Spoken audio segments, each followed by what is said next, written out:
then to hold this inquiry. Just one quick housekeeping point. Some of you are no doubt aware that our live stream hasn't been entirely smooth.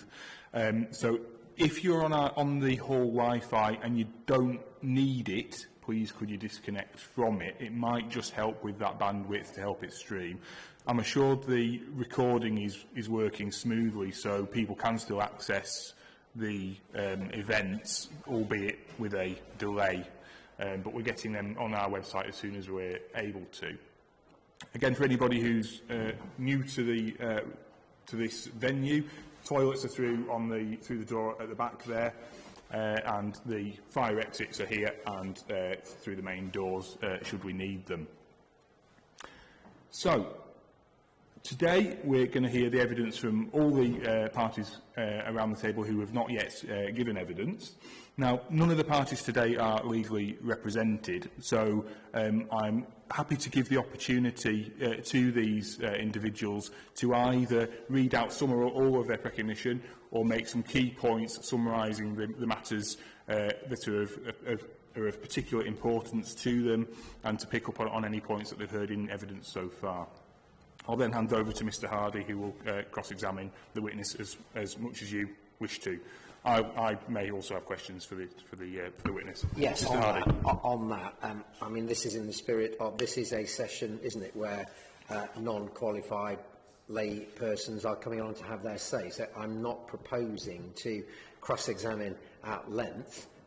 This is part of the process, and it's important to hear what people have to say. But unless there's something which I think is technically incorrect, or something where I do feel there needs to be a question, I'm not proposing to cross-question at length. There's no discourtesy intended. It's not. I don't think your evidence is not important. I just don't think that's appropriate because the landscape case has been put to the professional witness. Thank you, Mr Hardy. That's fair. Thank you. Before I hand over to Mr Barker, are there any questions or matters arising? Dr. Stuart Lumsden, who's the gentleman in the white jumper with the scarf. He's going to be talking, obviously, on the technical side of later on. Tomorrow. Yes, tomorrow. Thank you. Yes, we've met briefly. Thank you. Okay, Mr Barker, whenever you're ready, but please do take your time. Thank you. Thank you very much, sir, and thank you to Mr Hardy for your declaration of forbearance of our lack of skill and expertise in such matters, as we do indeed come to the party as lay people without detailed and specific expertise. What we do come to the party as is members and representatives of our communities, and I hope we will be doing our best to illustrate some of the quite significant differences between what may be the approach of the communities to this situation and the discussions we've had over the last 2 days over, as you said, the technical debate between the experts in the subject.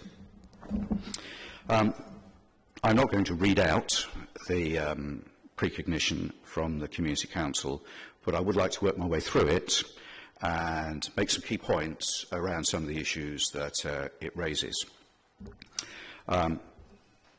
I'd like to start, if I may, as a very, very brief preface, that as a member of the community, I have listened to 2 days to differing opinions from people who neither live here, work here, or play here, as to what is or is not important about the Moffat Hills.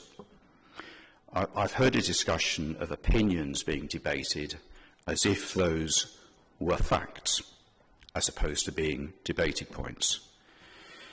For the people who live here and earn their living here and who pass through here, we are facing a binary choice of futures.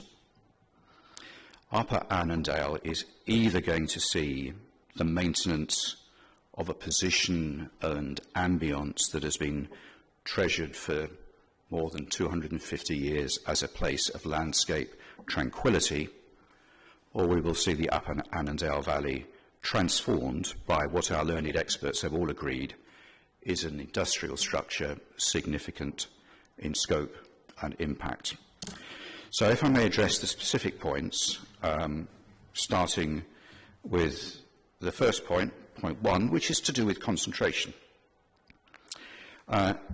If you travel up the M6, apart from a few private turbines to the south of the Howgills in northern Lancashire,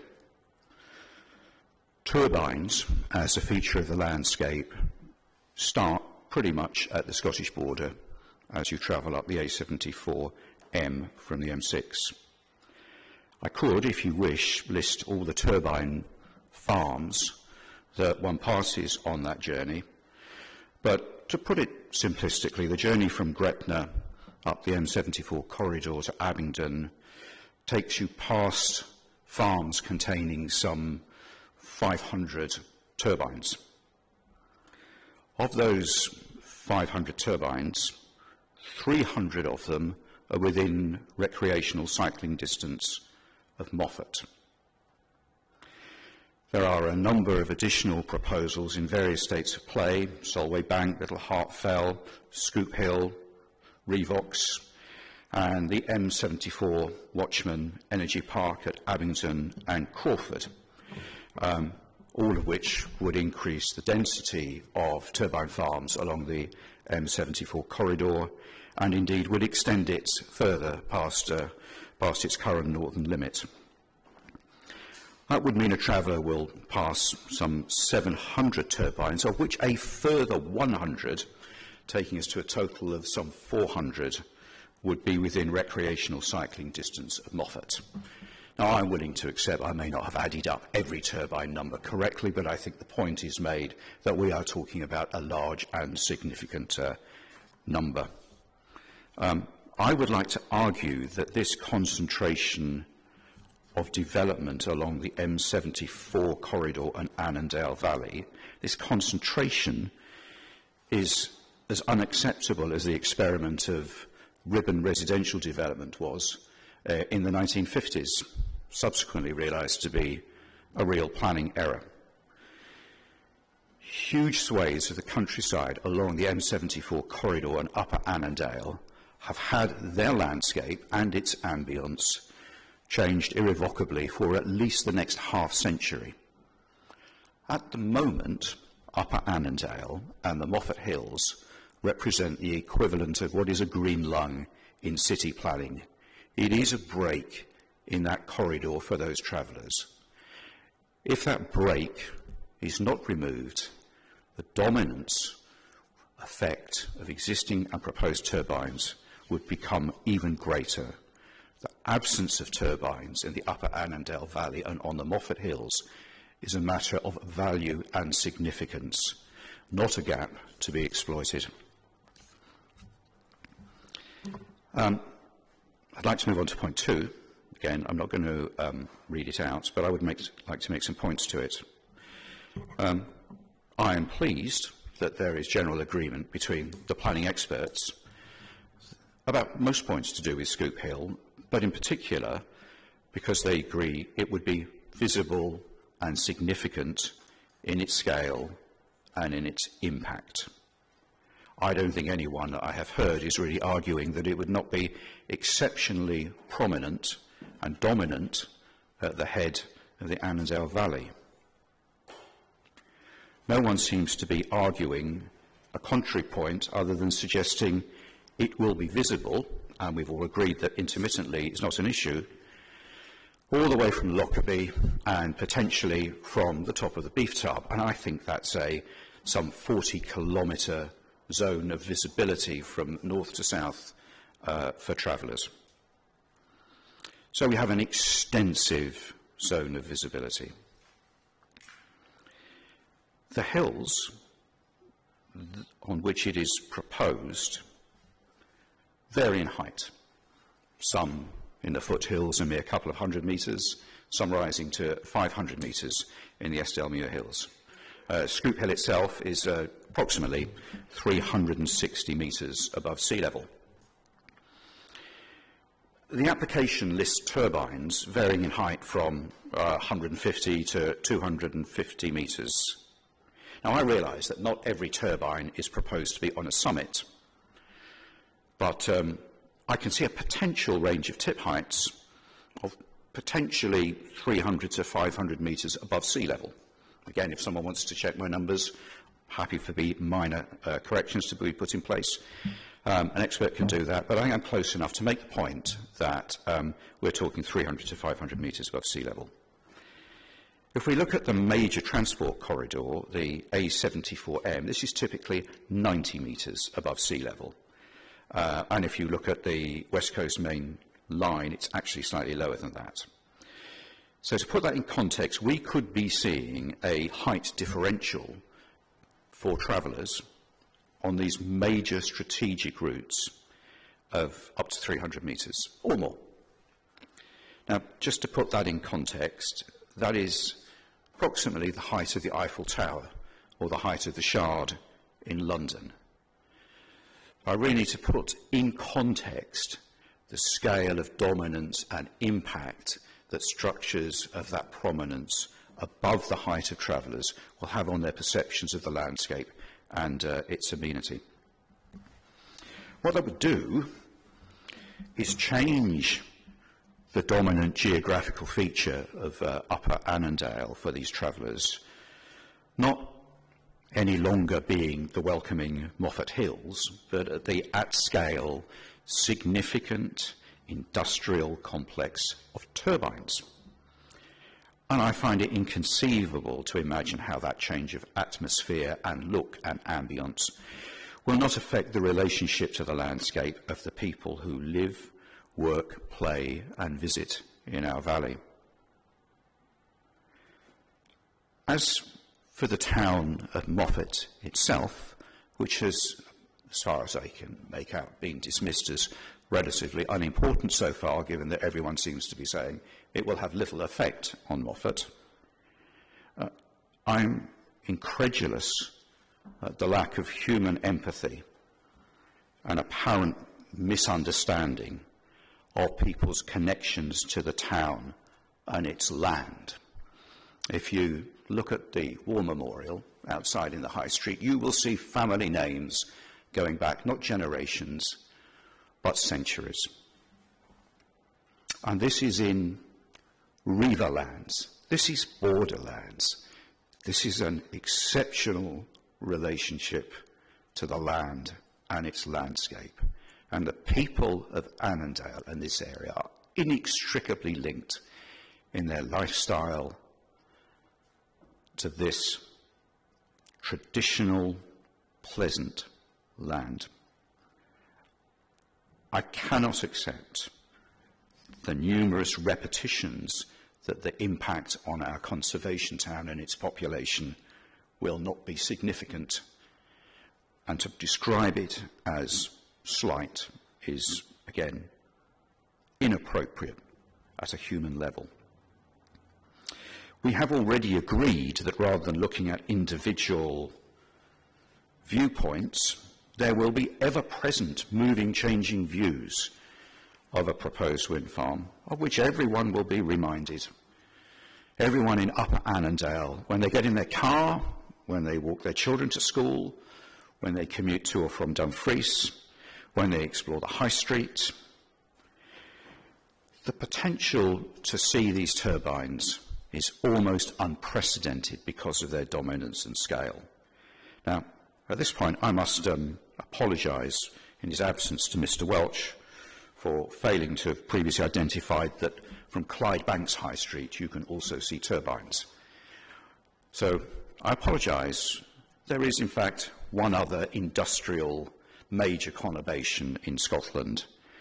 But frankly, to suggest that a conurbation like Clydebank, the parameters acceptable there are equivalent to the parameters acceptable in Eastern Dumfries and Galloway is really not appropriate. We have so little in common, and this would be setting an exceptional precedent for a rural economy,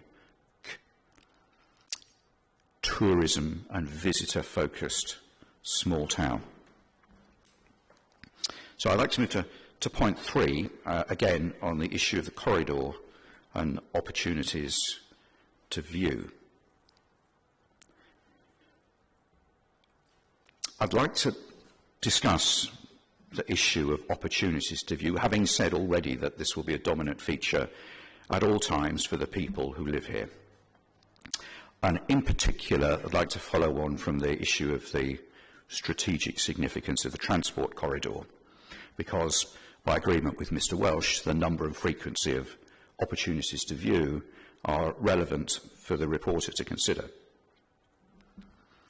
So I have already referenced the visual, I don't want to use the emotive word damage, but the visual change that has happened along the M74 as a result of the ribbon-style developments.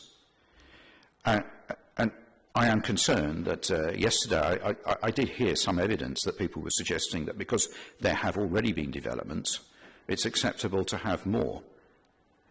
I find that a strange logic, because I regard, and I think the community would, the fact that we have already accepted within our community and our environment so many turbines raises the issue of, well, when is it reasonable to stop extending the size of the issue of concentration? Is Moffat going to be a place where a line of reasonableness is drawn and say thus far and no further? Or are we going to see a continuation of some Wild West type scramble to develop Eastern Dumfries and Galloway, because by any standards it already has an over-concentration of turbines within our geographical area, and the proximity to Moffat of both this development and the existing developments is also exceptional. How many people have to see how many turbines in Eastern Dumfries and Galloway along the A74M before we have crossed a limit of reasonableness? I will happily argue that Moffat and the communities of Eastern Dumfries and Galloway have given their fair share of assets over to the support of green energy. Those few areas that remain should not become a display, a public display of planning insensitivity. So, to the M74. The average traffic volume on the M74 is 34,000 vehicles a day. The data suggests that cars on average on the M74 have 1.8 passengers, and there are significant numbers of coaches with up to 55 or more passengers. At the most conservative estimate for M74 travellers, or sorry, I should say A74M travellers, such a development, if it is allowed, will be seen maybe 50 or 60,000 times every single day. If those M74 passengers take 2 glances, it's going to be seen between 100 and 120,000 times a day by people on a strategic main route into Scotland. But it's not just the A74M, because the main West Coast train line runs up the same valley.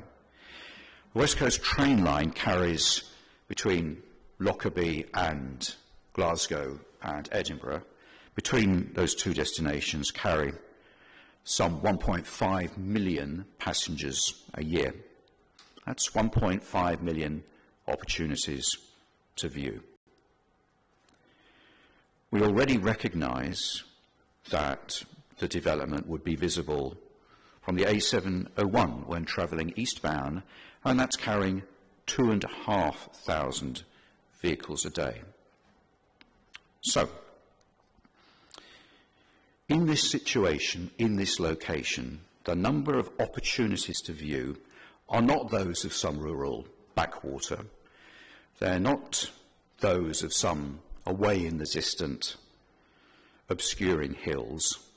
Opportunities to view are frankly a telephone number, and I have no difficulty in calculating why some 70 million opportunities to view per year would be an appropriate number to consider. And that's before I start to say, what happens to the perceptions of the area using imagery on the World Wide Web. So with this scale of exposure, I would argue that what Upper Annandale needs is the best world-class planning excellence, and not what we see here, which is something that's been squeezed into a narrow strip of area in order to avoid damage to the important infrastructures of Eskdalemuir.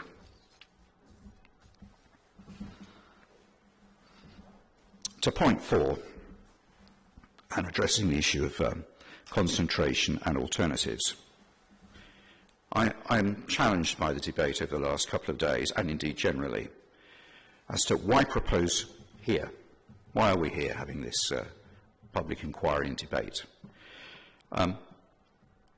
With regret, I feel the need to challenge, and I'm in no position to do so academically, I accept, the Eskdalemuir Hills as an appropriate area for development. And the reason I'm doing this is not because the topology isn't appropriate, not because the geology isn't appropriate, nor because the wooded aspect of the hills is inappropriate. But what we're all aware of is that there are infrastructures within the Eskdalemuir Hills, infrastructures that are sensitive to constructions that create cadences and oscillation. Now, with that degree of difficulty, I have no idea why Dumfries and Galloway Council designated that land as appropriate for wind farm development.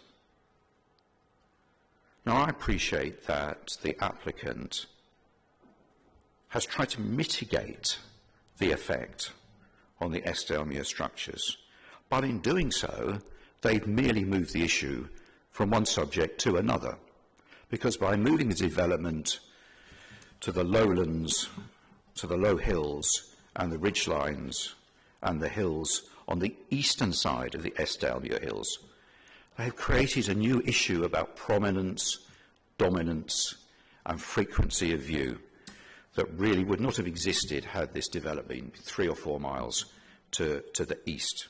This is a compromise, and it's a bad compromise, and to allow it would be a planning compromise. And had the correct decisions taken place years ago and the correct discussions taken place years ago, we need not be here debating whether or not this compromise can be tolerated or not. Moving to point 5, the issue of mitigation has come up a number of times. I am concerned that mitigation has been described as a good thing, as a gateway to acceptability. I would like to reiterate on behalf of the community that the design changes from the original scheme have not moved the dial from bad to good. They've merely moved it from some point on bad to another point on bad. And I hope the recorder will not take into account the fact that there have been some changes from the original design, because it is the scheme we are looking at now that we are considering, and its impact and its situation. Should we allow mitigation to be a factor for you, Mr. Recorder, that's a green light invitation for every future developer to over-propose, mitigate, and imply that the act of mitigation has created acceptability. So mitigation, please, is merely about degrees of bad, not elimination of the issue. I've no desire to add to my point 6, but I would like to make one key point about 7, which is the unspoilt nature and history of the area. And I'd like to go back to a reference to Moffat High Street, and indeed the apparent indifference of the proposal to its significance to Moffat. Moffat's High Street and its architectural vernacular and its views and approaches and departure routes are a precious and special asset. We're in a town hall building which in itself is evidence of Moffat's centuries-long provenance of a spa town, drawing visitors from far and wide. So special and so precious is our built environment that a significant proportion of Moffat is designated a conservation town. Now, I'd just like to put that in context, if I may. If you look out of the window, you will see Victorian buildings, and you will see deterioration in some of the condition of the buildings, in particular the window frames. I mention these as one specific example. The planning regime from Dumfries and Galloway Council in relation to our town regards change as something to be avoided to the extreme. If I want to change the colour of my front door, I need planning permission in order that I do not disrupt the ambience. And there are traders on the high street that have reported their concerns to the Community Council that they are unable to refresh their window frames to modern energy efficient double glazing and new PVC because Dumfries and Galloway Council is insisting the original design materials and style are maintained, i.e. single glazing and softwood. I find this degree of care and concern for the look and feel of our buildings extremely supportive of our environment. I cannot cross-reference a planning regime which will not allow a switch to UPVC in our buildings as one that is compatible with probably the largest number of turbines visible from a high street. There is an absolute anomaly in what's going on here in terms of considering what's allowable or appropriate or acceptable. So, our conservation town could be made a mockery of if just outside, in proximity, in view of all the things that have been controlled are suddenly dismissed as no longer of importance. I'd like to make a couple of points with reference to point 8, which was a quote for the opening verse of an anthem. Dear are the Moffat Hills, I love to roam. Now, this anthem is to Moffat what 500 miles is to Edinburgh. It's sung at pretty much every celebration and concert in the community. Dear are the Moffat Hills, I love to roam, symbolises and highlights the town's relationship to its landscape and its scenery. And do you know, when we're singing it, we're not differentiating between LCTs and RSAs. We're talking about the Moffat Hills as an entity. And I really hope that the fact that academically it's possible to draw lines on a map suggesting some form of differentiation, but that does not exist in the hearts, minds and eyes of the community or the visitors or the economy of Moffat. Moffat Hills will remain the gateway to the southern uplands, whether or not the entrance and the ambience to those Moffat Hills as a gateway is a matter for the inquiry to decide.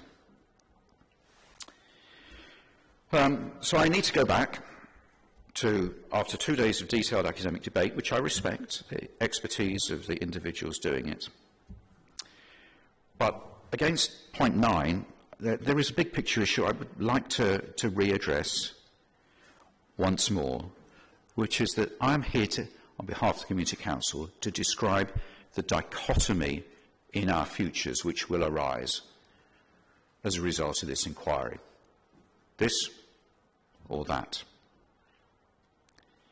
I would like to point out that as the years pass, I doubt very much whether much of the debate I've heard over the last 2 days will be relevant to people's perceptions of what has happened or hasn't happened to Upper Annandale. People will not look, should you decide to recommend this, will not look at the industrial structure and say, well, that's okay, because it's not in the RSA. People will not be looking at the structure and saying, well, that's okay because this person talked to that person in this order. They'll be looking at the totality of the outcome of the decision, which is either we retain the ambience of the entrance to the southern uplands, or we add further to its changes as an extension of the already extensive changes along the M74 corridor. No further comments to make about point 10 or 11. I would like to mention briefly under point 12, I know you will be hearing from experts about issues to do with ecology.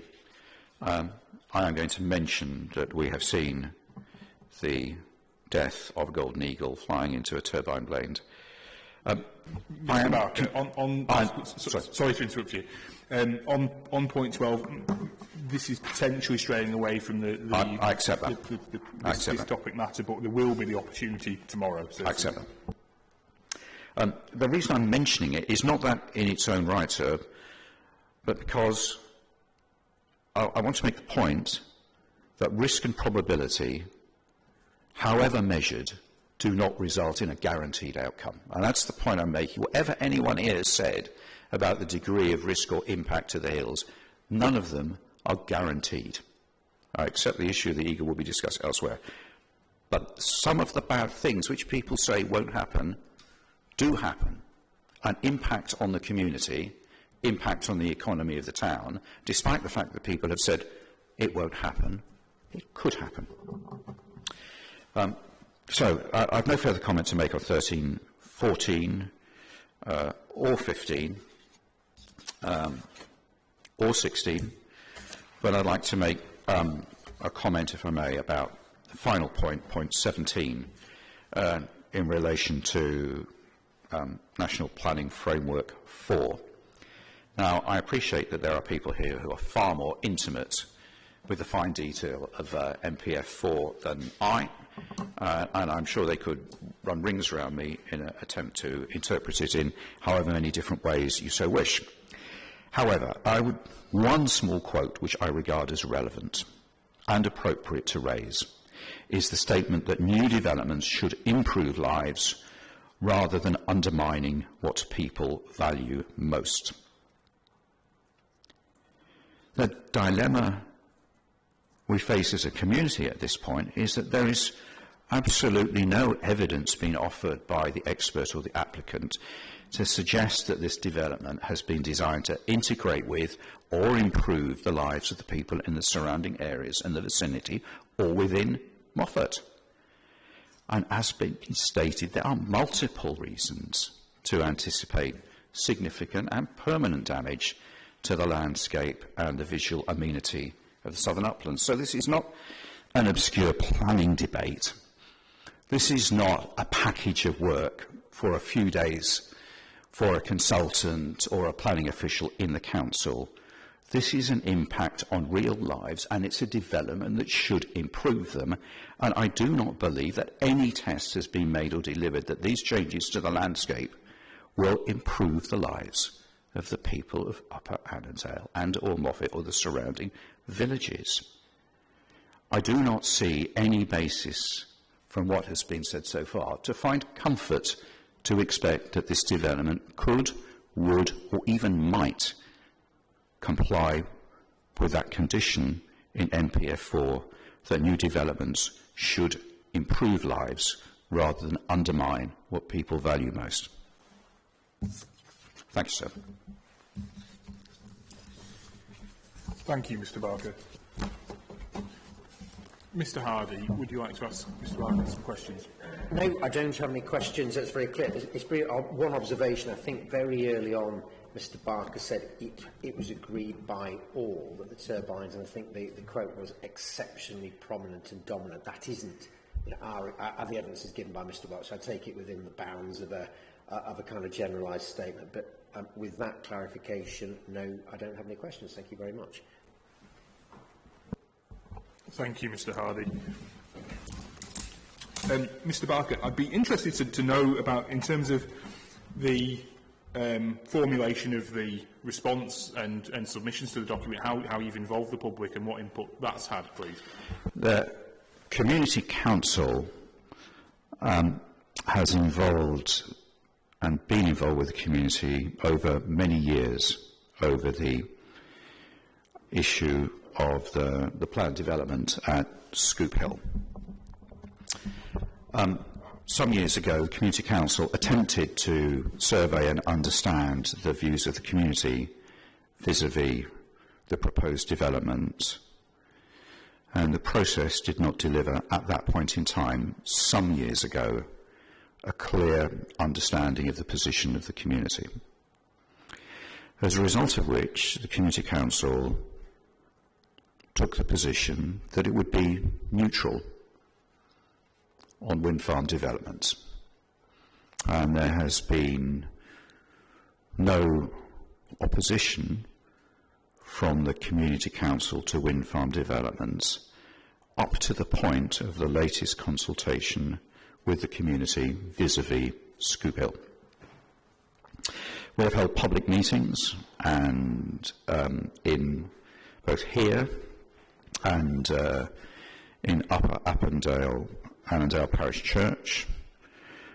We have invited developers to attend and meet with the public.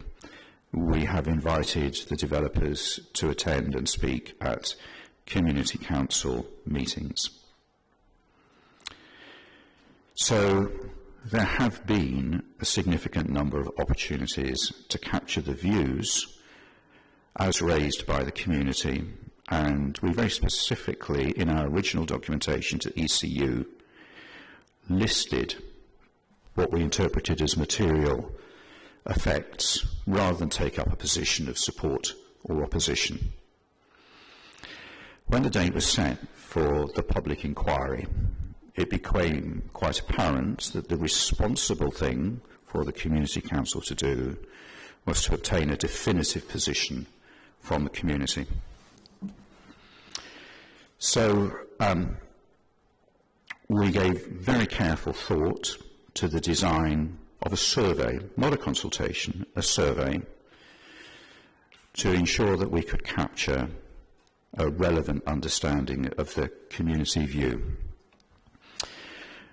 Members of the Community Council were given detailed work instructions on how to carry out a survey.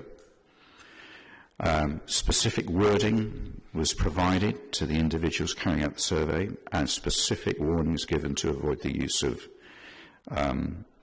any form of influencing language. In the circumstances, not being a professional organisation with significant resources in terms of people or money, Community Council carried out the survey itself, and in order to be as representative as possible, working in pairs as a self-auditing unit, we attempted over the period of 6 days to reference every single occupied house within the 30-mile-an-hour zone as Moffat, which we believe was the extent we could cover. You will have seen, and it's been submitted as a document, the report that went back to the public regarding the results of that consultation.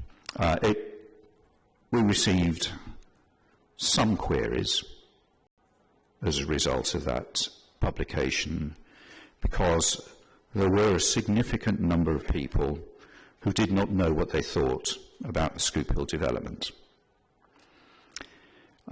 As a member of the Community Council, I find that disappointing, because frankly it's indicative of the relationship between the proposal and the community.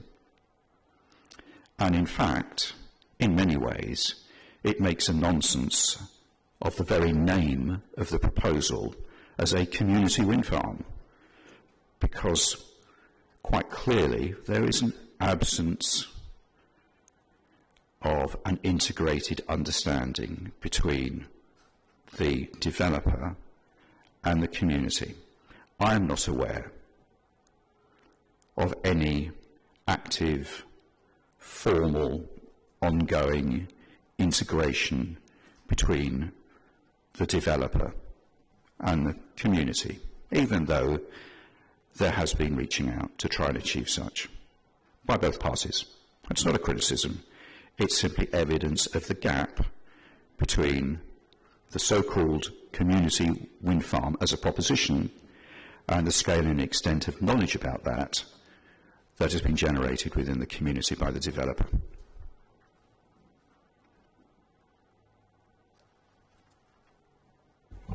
Thank you, that's helpful. This is a much more detailed point, actually.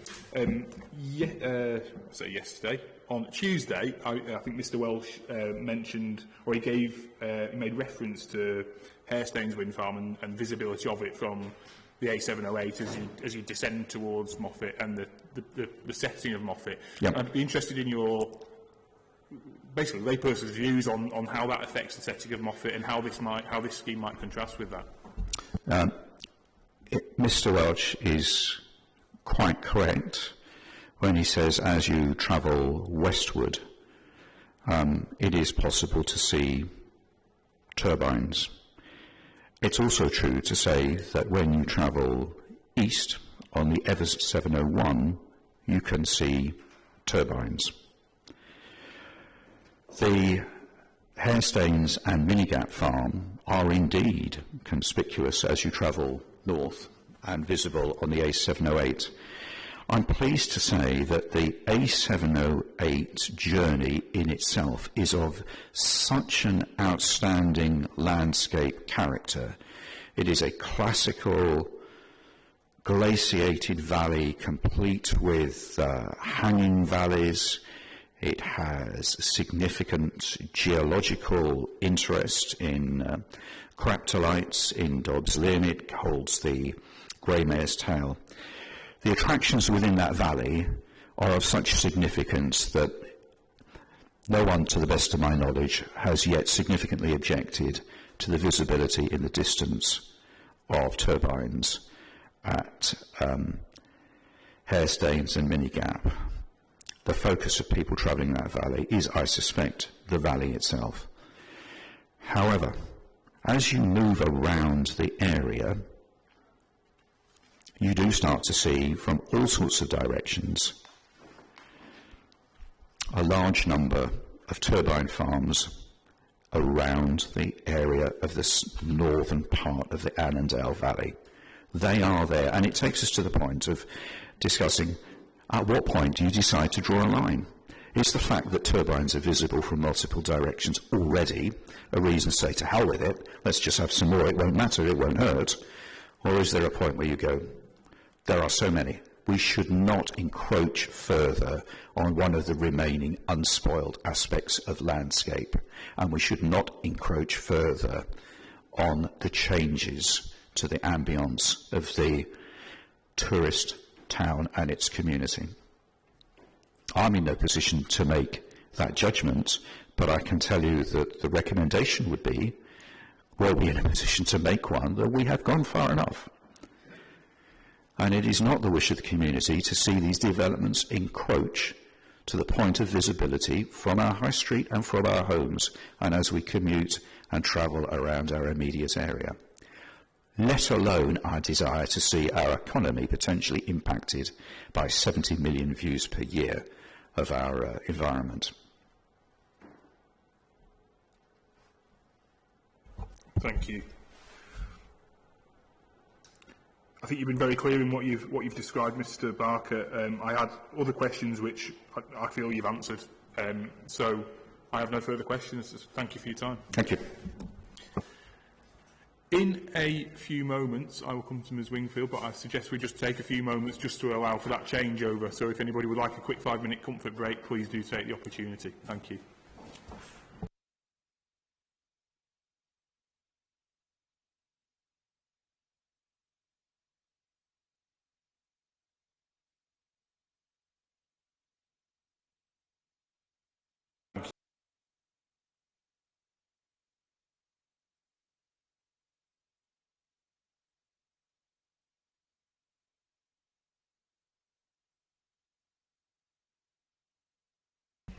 Thank you, everyone.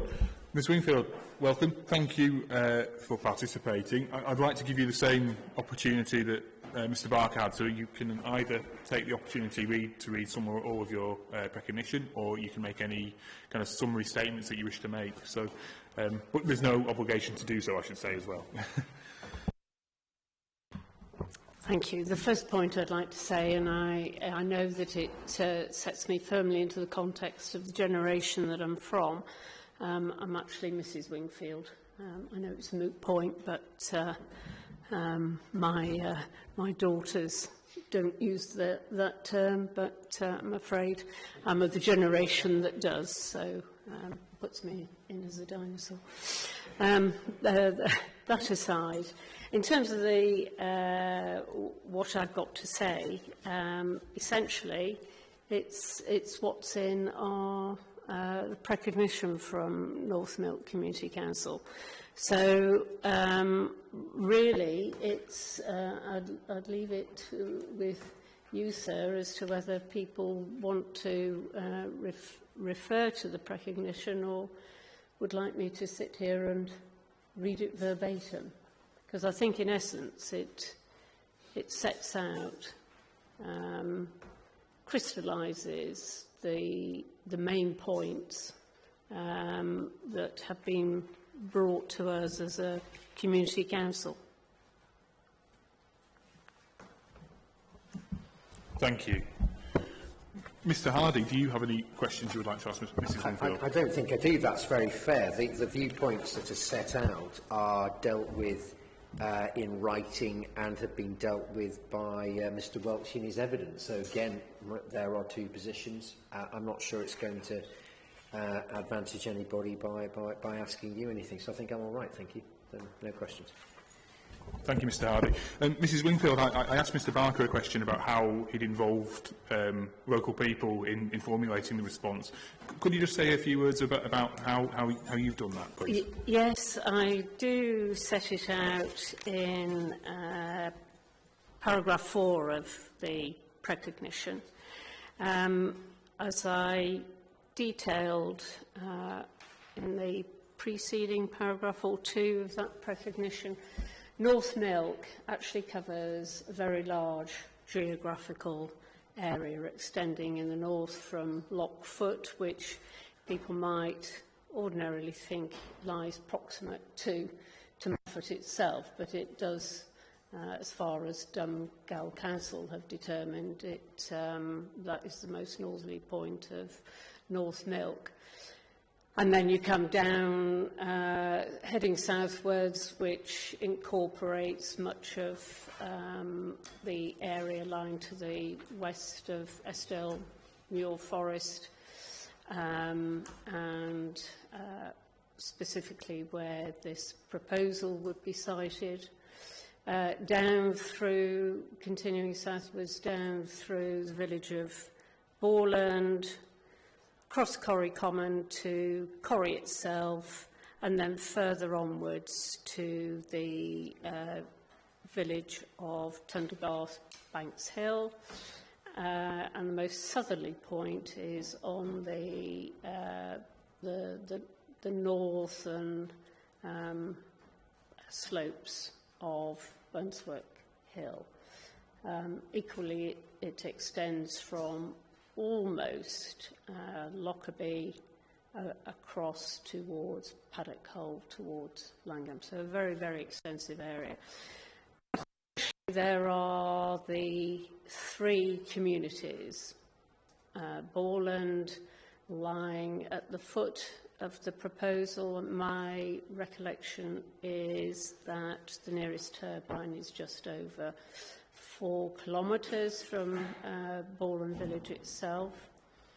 Up onto Corrie Common, a lot of the properties there at Corrie Common are actually tenanted properties compared with the properties in Borland. Admittedly, there are some tenanted properties in Borland, but significantly more in Corrie. and then again over the hills towards Bankshill and Tundergarth. So we've got quite, unlike Moffat, which is in quite a condensed area as a conservation town, we are dealing with the logistics associated with 3 geographical separate communities. So in terms of how have we engaged with those, and against that background, equally, some of the planning application process involved in this current proposal inevitably fell during the times of COVID. So difficult to have in-person meetings, obviously. The other thing that we face in that rural area is broadband difficulties, and certainly for Corrie, I do believe there is now ultra-fast broadband there, but they were relying on satellite links to to access the internet. So, against that background of not being able to have public meetings, we did have public meetings before COVID struck, to which we sent out snail mail, letters, newsletters, advising of the Scoop Hill proposal as well as other matters pertaining to potentially affecting residents within the community. So we sent those by snail mail, having obtained a copy of the electoral roll and residents' occupiers' addresses, basically residential addresses.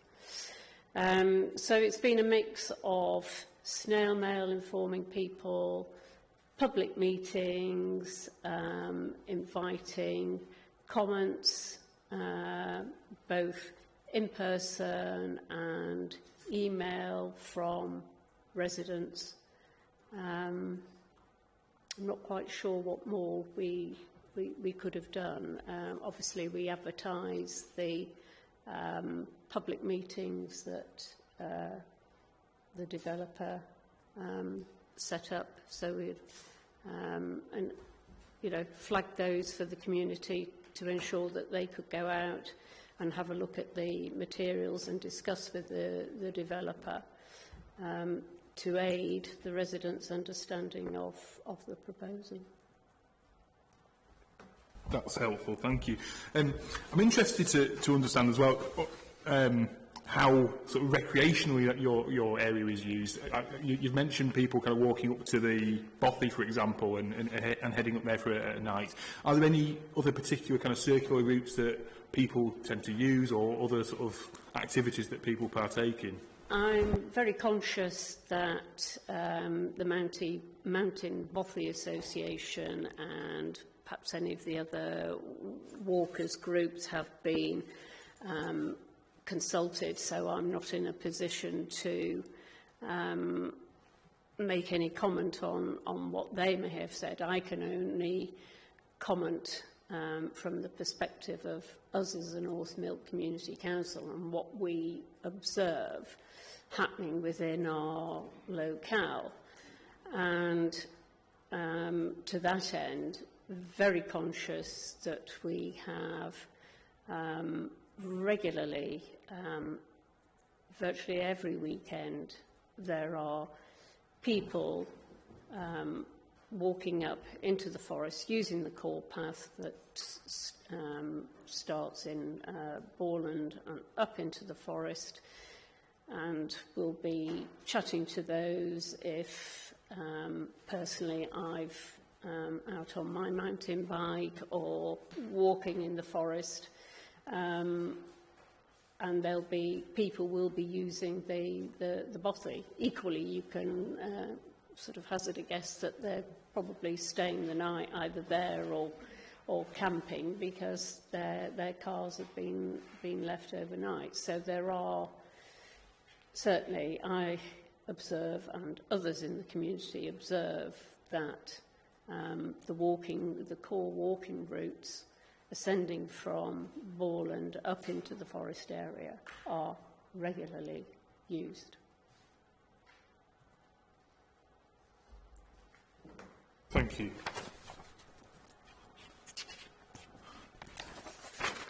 A very detailed point. In terms of Range Castle Hill, is that visited regularly? And if so, kind of is it for the view or is it for the sort of archaeological interest of it? I think both. That lies on, it doesn't, Range Castle Hill itself doesn't lie on land owned by Forestry Scotland. It's a private owner. In terms of accessibility, the easiest access route, depending on people's level of fitness, would actually be to, I would hazard, is actually to access it from the B723 rather than down from I think it's categorised as a C category road towards the foot of the hill fort. As to how often people ascend that, I can't hazard a guess. As I say, the easiest route, because it is quite. I have walked it a couple of times. It is quite a strenuous route, so the easiest access by far is from the B723. But as I set out in our precognition, once you're on the top, if you've made the climb to the top, it is a 360-degree view. Obviously, we don't, unlike owls, we don't have nearly 360-degree vision. Ours is actually circa 200 degrees, but just by a couple of turns, you have got a wonderful vista open to you, which, certainly looking towards the southeast, you can see the wind farms, Cross Dykes, New Hill 16, Minsker, Solway Bank. But those are a much smaller scale, and currently only one of those meets the requirements for aviation lighting, that's Cross Dykes. But in terms of sheer numbers, Cross Dykes, in terms of scale, sheer numbers, height, whatever, is a completely different proposal to Cross Dykes. So for anybody venturing to the top of Range Castle Hill, an Iron Age hill fort, if this development goes ahead, the view that would greet them when they're standing on the top, the view that would greet them looking northwards is of serried and stacked ranks of turbines. And if I've counted the number of them correctly on the wireline diagrams, I believe that to some great extent, in terms of actual height, lengths of turbines, all or part, well, in fact, a great part of the 60 turbines is seen. One or two you might just see the blade tip, but predominantly you're looking at the whole turbine assembly.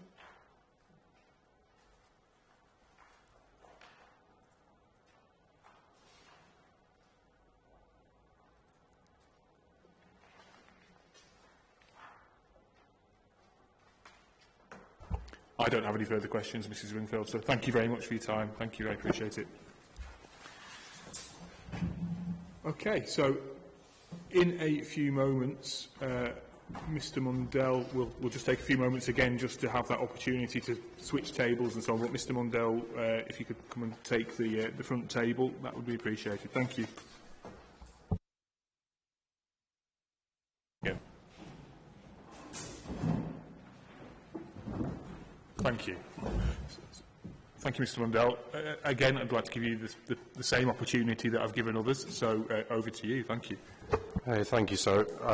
I intend for my inquiry statement, which served as recognition, to be taken as read, but I do have a number of points I want to touch on from evidence that's come up through the course of the last couple of days, and a couple of further points that I think stress or add emphasis to what is contained within the statement. The first point, and it's a small one, in relation to the evidence from North Milk.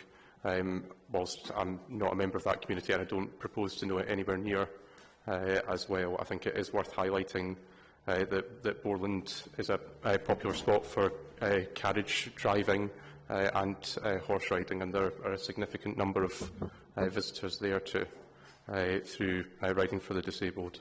And it's been a popular spot with tracks and roads used for that.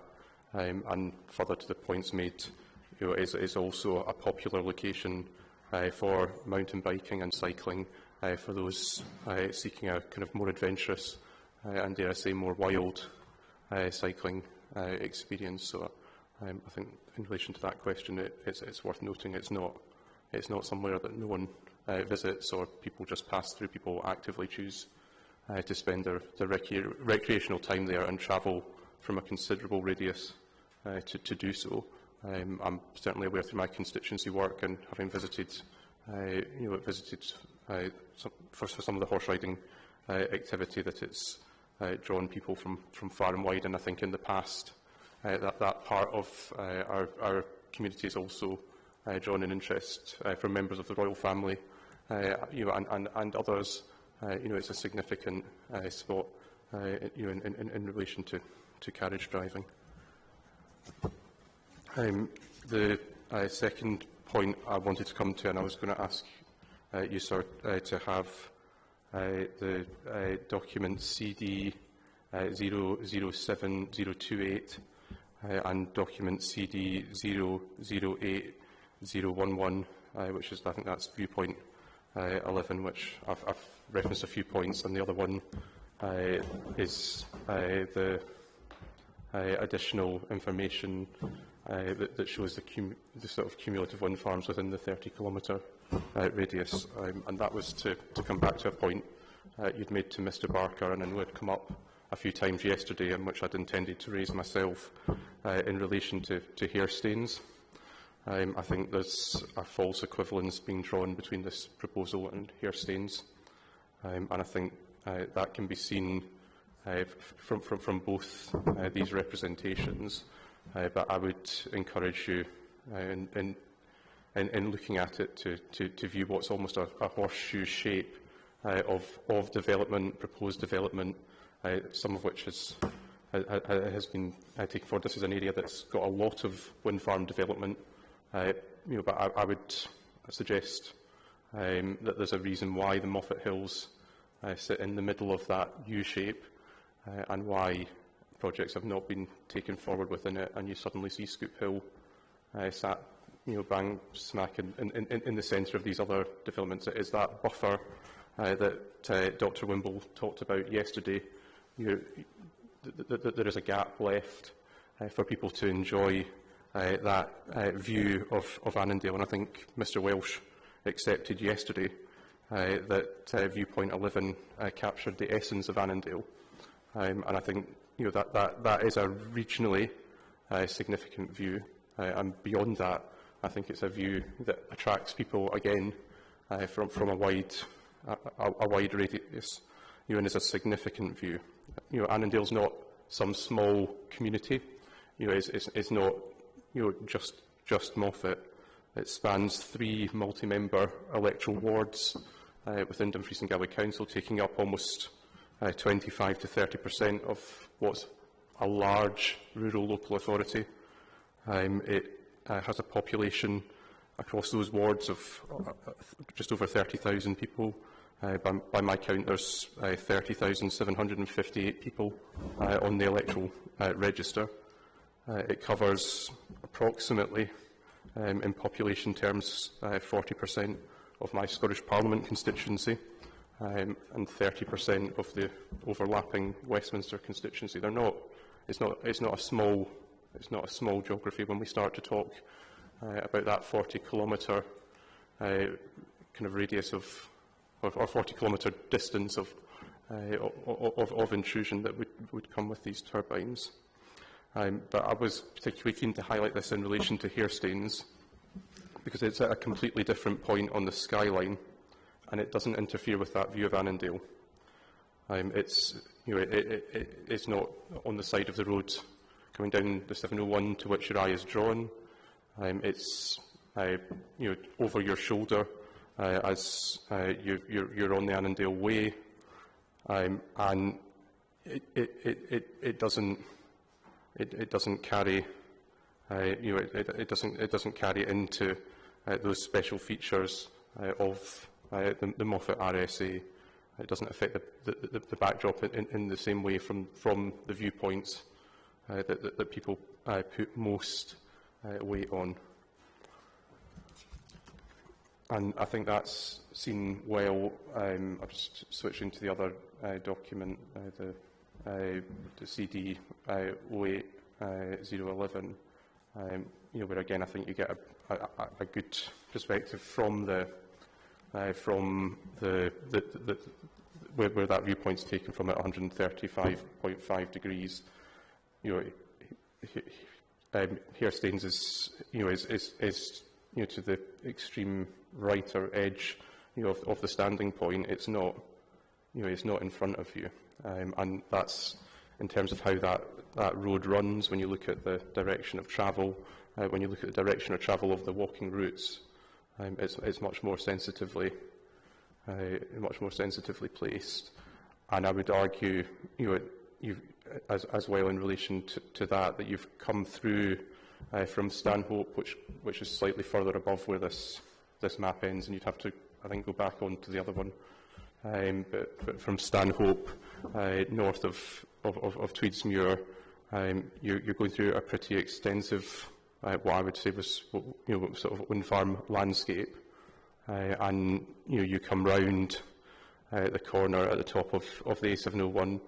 And I think Hairstains forms part of that, of that channel of wind farms that you've already factored in, that you've already noticed, and you indeed sort of see that line of them, and what's fresh and new and of impact is the viewpoint 11, when you see a wind farm free vista that stretches down the Moffat Water and Annan Water valleys and into Dumfriesshire as a whole, and on to the Lake District. It's a significantly different vista to that which you've enjoyed for some time on that route. And then leaving that point there, it's probably a bit random in terms of jumping about, but I also wanted to touch on the point made in relation to stacking, and I know that's a point that Mrs. Wingfield would brought up as well just today, but it had come up yesterday when Mr. Welsh said that it's a symptom of a very large scheme. And again, I would just draw that back to some of the comments that I'd made yesterday in relation to an earlier comment by Mr. Welsh in response to Mr. Hardy, where they had sort of come to an agreed view that removing, for example, 20 turbines would be no panacea. Again, in relation to stacking, it seems self-evident that that's not the case, and a relatively modest reduction in places, could have removed that, calling, in my view, into question some of the elements of scheme design.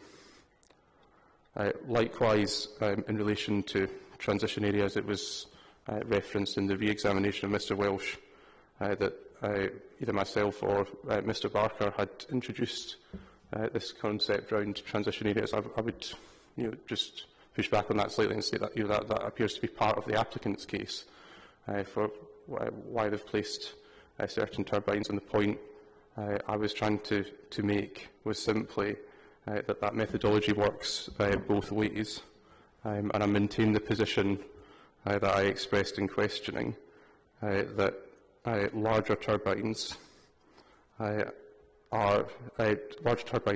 give rise to greater sensitivity in such areas, and I think that is directly relevant to much of the guidance around placing turbines on the ridges. It appears the concept of transition areas is used to justify turbines where it's helpful, but where it's unhelpful to the applicant, that same concept doesn't seem to be recognised. And again, this idea of transition areas, I would say, is one that's firmly supported and recognised in the Council's landscape character type guidance, and is carried forward into the new draft guidance, which I accept whilst draft. It does give a strong steer for the Council's thinking, and was indeed put forward by the applicant themselves. So I'd be keen to go back to CD 0170-2030, to page, it's internal page 201, and it's the final paragraph. This is in relation to new Unit 22. I did question Mr Welsh in relation to Unit 21 and new Unit 21 and the sensitivity guidance, but just in terms of how the questioning fell, there wasn't an opportunity to query a further comment yesterday in re-examination in relation to the same sensitivity guidance in relation to new Unit 22, and it was to draw your attention, sir, to the final paragraph, the first line, which in this guidance, and just not to repeat, but this obviously talks for the first time about very large turbines. It says that all development should avoid the more pronounced open-top hills which are present on the outer edges of the assessment unit, as these provide an important backdrop. And I would just state that to sort of draw attention to the word all. It doesn't say some, or subject to assessment. It says all developments should avoid this, and it's not clear to me from the design evolution and from the comments from Mr Welsh how the developers sought to avoid this area. In fact, what they've done is sought to put in place mitigations to whittle away at the significance of these ridges by looking at individualised assessments for the turbine rather than conforming to this type of aspiration. And it surprised me when I questioned Mr Welsh and asked him if there was anything in this report that gave him cause for concern. And if he'd tested it, he said in loose terms that he had looked at it and evaluated it against what he'd done so far. But having himself made the argument that there was no guidance on these very tall turbines in the previous version, I think it would have been prudent and wise, to certainly look at to look at the developing or emerging thinking, and he didn't appear concerned by such statements, and I think that to me shows a kind of I think it shows a challenge, because I think you're probably, and I don't want to stray into the planning discussion, but we're going to get told that this is just consultative, that it doesn't matter. But we've been told on the one hand the previous document's silent, and it's a fact of life that this consultation has started, before the determinations made in this case. And I do think Scottish ministers should give, should give due consideration to what's quite a clear point within this document. It's repeated several times in the descriptions in Unit 21 and in Unit 22. It's there twice. I mean, you can't miss it. And I think, it would be wrong.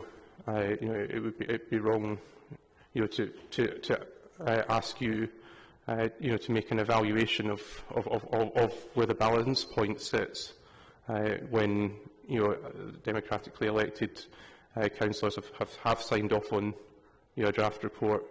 This draft report being published. They've not said this is the final thing, but I think it's unlikely. And I think it would be a stretch to say that all of these comments in relation to the prominence of ridgelines is going to disappear before we get to the final draft. Given that they carry over from the previous draft, the difference is simply that they relate to now the very tall turbine types. So I'll leave that particular bit there. I just wanted to pick up on some of the discussion yesterday between Dr Wimble and Mr Hardy in relation to these notches.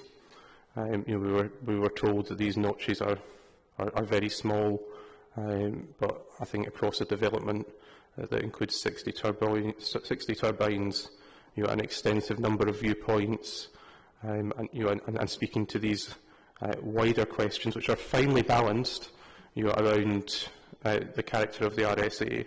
I think it would be wrong to suggest that notches don't make a difference, and I think that's particularly relevant in relation to some of the discussion we heard that sought to sort of drive a wedge between Dr Wimble's conclusions and those of Janet Swales, because I think actually what we saw was was slightly different, emphasis placed on slightly different matters, and I think that's what you would expect in something that Mr Welsh tells us, as a practice that's inherently subjective, subject to professional training. I think it's worth, in the same context, pointing out that there have been differing, significantly differing positions between Janet Swales and Dr Welsh at various points through this process. And we had the applicants put forward a witness who was willing to sign off a scheme that in many people's views was egregious. So I think it's a bit of a stretch at this point to somehow suggest there's a harmony.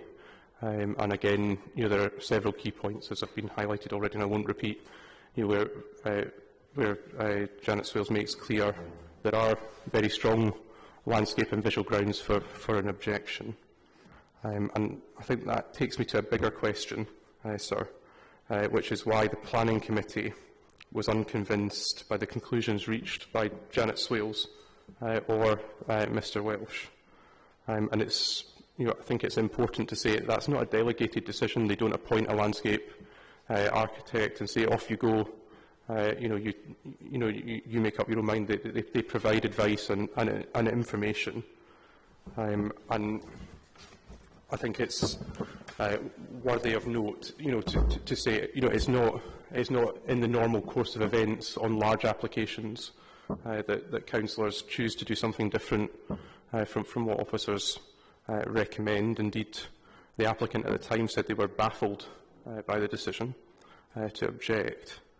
But I think it's and I think that the planning official present at the meeting had said it was a question of balance, and if members thought the balance was wrong, then they were free to do that. And they had, by that point, sat through a montage of the development. They'd seen all the turbine locations, all the turbine heights, turbine design, all of the viewpoints, and expressed concern about the visual impact. And I think what was interesting, similar to some of the discussion that's taken place here, there was a lot of discussion about the ability to remove certain turbines or reduce the scheme in size. So there seemed to be an acceptance, which I think is it's largely shared that some parts of this scheme are acceptable. They fit with policy. People might not like turbines, but these are situated where they're asked to be. But there were very significant concerns, so significant that members of that committee were willing, in the event a landscape architect or planning consultant couldn't be found, they were willing to come here themselves and offer evidence. That was the strength of their feeling. They were warned that was a possible outcome, but I would say, as it turned out, their view wasn't an outlier. Dr. Wimble's very experienced, Mr. Welsh, and others have not sought to brought into question his credentials, and he reached the same view as, certainly reached a view that he was able to support that view. And I think it's worth referencing, I mean, it wasn't inexperienced councillors who were taking these decisions. The proposer of the motion of opposition was a former leader of Dumfries and Galloway Council. He'd served on the council since 2012. Neither were they all from Moffat. It's a regional council that stretches from here in Moffat and Langham over to Stranraer. They deal with applications in all parts of the region, and the composition of the planning committee covers that full geography. So the seconder of the motion was a councillor who represents Dumfries, where and the more urban part of it, where you wouldn't routinely see this turbine, but he had cause for concern that it was bad for Dumfries and Galloway as a whole. Then you take the other potential seconder who'd put himself forward, someone first elected in 2007, who used to chair the Planning, Housing and Environment Committee, a strategic committee that made decisions on local plans, planning policies, large and contentious applications. Someone who's been on the Planning Committee since its inception. I think these are people who made a considered decision. That there was something, despite the advice of Janet Swales, that there was something of greater concern within this in relation to how policy had been followed and the impacts this development would have on people. And for them, it was a finely balanced discussion at points, and I think that's they were clear as well. The same point made by Mr. Barker, and one I'd like to kind of re-emphasise myself, that removing these egregious turbines, the ones that were offensive, whilst it improved an unacceptable scheme, it doesn't make a bad scheme good, and doesn't mean that what's left behind should be accepted. And I think that ties to the point Dr. Wimble made. This is the decision makers, the people who are taking this advice. They appeared, not, although it wasn't explicitly said, to come to the view that the change to the scheme, wasn't enough to overcome the challenges that were left. So I again, share the concern, the signal that somehow changing a scheme, is enough to overcome other elements of it that don't conform with planning policy. It presents a wider policy risk, and I think Scottish ministers should be conscious of that. I don't think it's best practice, to take applications to the stage, that we got to, and at that point pull a rabbit out of the hat and try and somehow mitigate them. I've seen that happen before in relation to North Lowther, where turbines were originally proposed on a ridge in the Mennet Pass and then removed, and in that case, that didn't take away the other concerns which had been presented. Again, I would just, it's more for context, but again, in relation to why councillors, the thought councillors give to these matters, I think it is fair to say as well the Council Planning Department has been under considerable pressure. That's a matter of public record. There have been a number of schemes that have not been determined. There are a number of other challenges, and I think members within that committee are sensitive to the cost involved in participating in these inquiries. Mr Armstrong is very good at what he does, but he doesn't come for free, as I understand it. But they're conscious that this is taking up a lot of time and resource within the council, and although planning colleagues are not here, it has taken up a lot of time within the legal team and within other teams within the council to facilitate and sustain these objections. I think that is taken into the balance, and those concerns around staffing levels and other pressures within the planning department arising from wind farm development are a matter of public record. So that was more for context, and I also think it feeds in, although it's not the reason for, but I think that's one of the reasons the council is attracted to working with someone like Janet Swales, who is willing to, who's willing, not necessarily to stray beyond that of a role of a landscape architect, but to, but to help, to help move towards a decision point. But in this case, my own view is it hasn't fully captured the strength of local feeling. It hasn't captured the regional impact of this, or the level of concern that exists beyond those personally impacted. And I think the other and final point for me was that, in relation to the decision at Fosside, which has been touched on a few times. But I think it's quite clear, and I know one case is different from another, but it does set a threshold for what beyond local impacts might mean. And I would argue in this case, the geographical impact of this and the presence, as Mr Barker's very eloquently set out, of these national receptors and transport hubs, make this of a different character, and if anything, the case for the impacts being beyond local is stronger. I'll leave it there. Thank you, Mr Mundell. Mr Hardy, would you like to ask any questions? I mean, I don't. The obvious comment is not a lot of that was about LNV. It was about council structures and so on. So I do. I mean, it's difficult because obviously this is not a council witness. So I'm slightly concerned that I let it go. But obviously, you were content. What we do about suggestion, because the suggestion seemed to be, well, the council doesn't have any money, therefore it's prepared to, wave a wind farm through. That was the emphasis. Whether that is a matter for submissions, it probably is. On the L&V matters, so far as... Can I say, sir, I feel... Can I make a point, sorry? Okay. I'll just say, though, I feel like multiple points have been made without the opportunity to respond to them kind of in sequence. These could be posed as, yeah, so I think we stand both of this is a question for Mr Mundell to respond to potentially. Well, in terms of order, this is the L&V session, yes.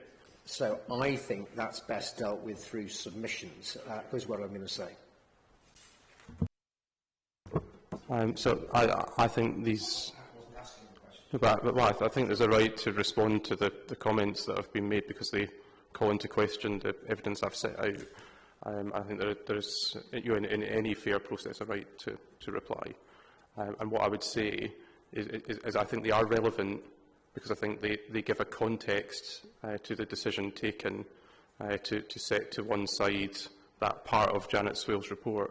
And what I would say is I think they speak to the strength of feeling amongst a group of people. And I think it's important to understand how those people are formed. They're not, it's not kind of four people from Moffat sat in a room. It's elected representatives that represent the whole region.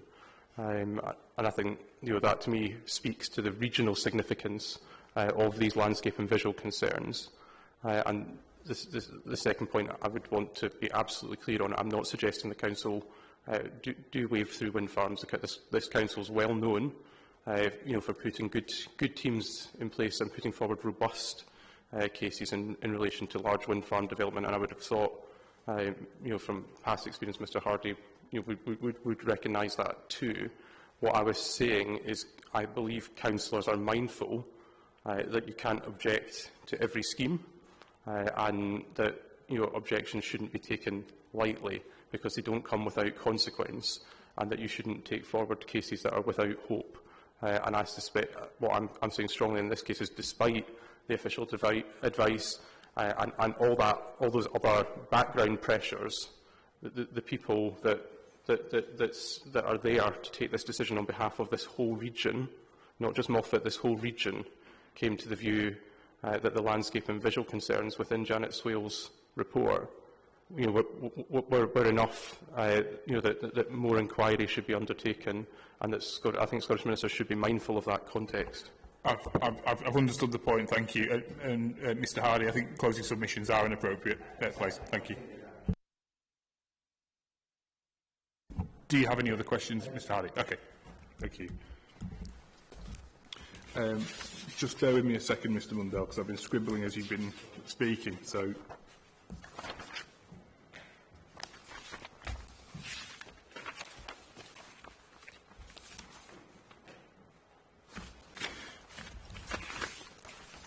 in terms of the, you've mentioned the current landscape study and the draft version. Do you broadly think it's accurate in its description of the Esteilmuir Forest? Setting aside the kind of transitional areas that you mentioned, do you think the Esteilmuir Forest is an appropriate place in principle for wind farm development, albeit that's a broad principle point rather than detail? I think that's a point that was referenced to part in the Sanker 2 inquiry. I think my position is those areas are of greater suitability and less sensitivity. I think it would be wrong to sit here and say that I'm an enthusiast for wind farms. I don't think anyone would find that credible. But I certainly think there are better places to put them, and ones that don't give rise to regional effects. And quite clearly, that there are a number of turbines within this development that I don't think do that because they're correctly situated in line with the guidance. The ones that cause the problem, or the beyond localised effect, are the ones that go out with the guidance.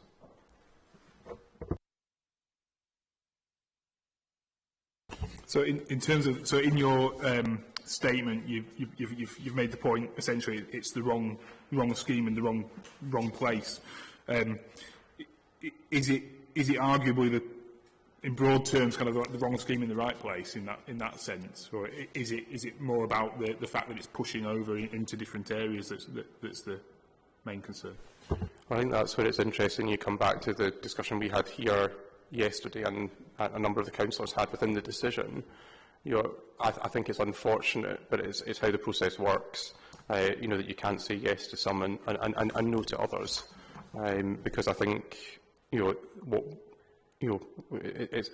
as you kind of set out. It's kind of take it or leave it at this point. I know that within the planning committee discussion there had been a discussion about Whiteside Hill. I think where 3 out of 14 turbines had been removed. That would have been a 20% reduction.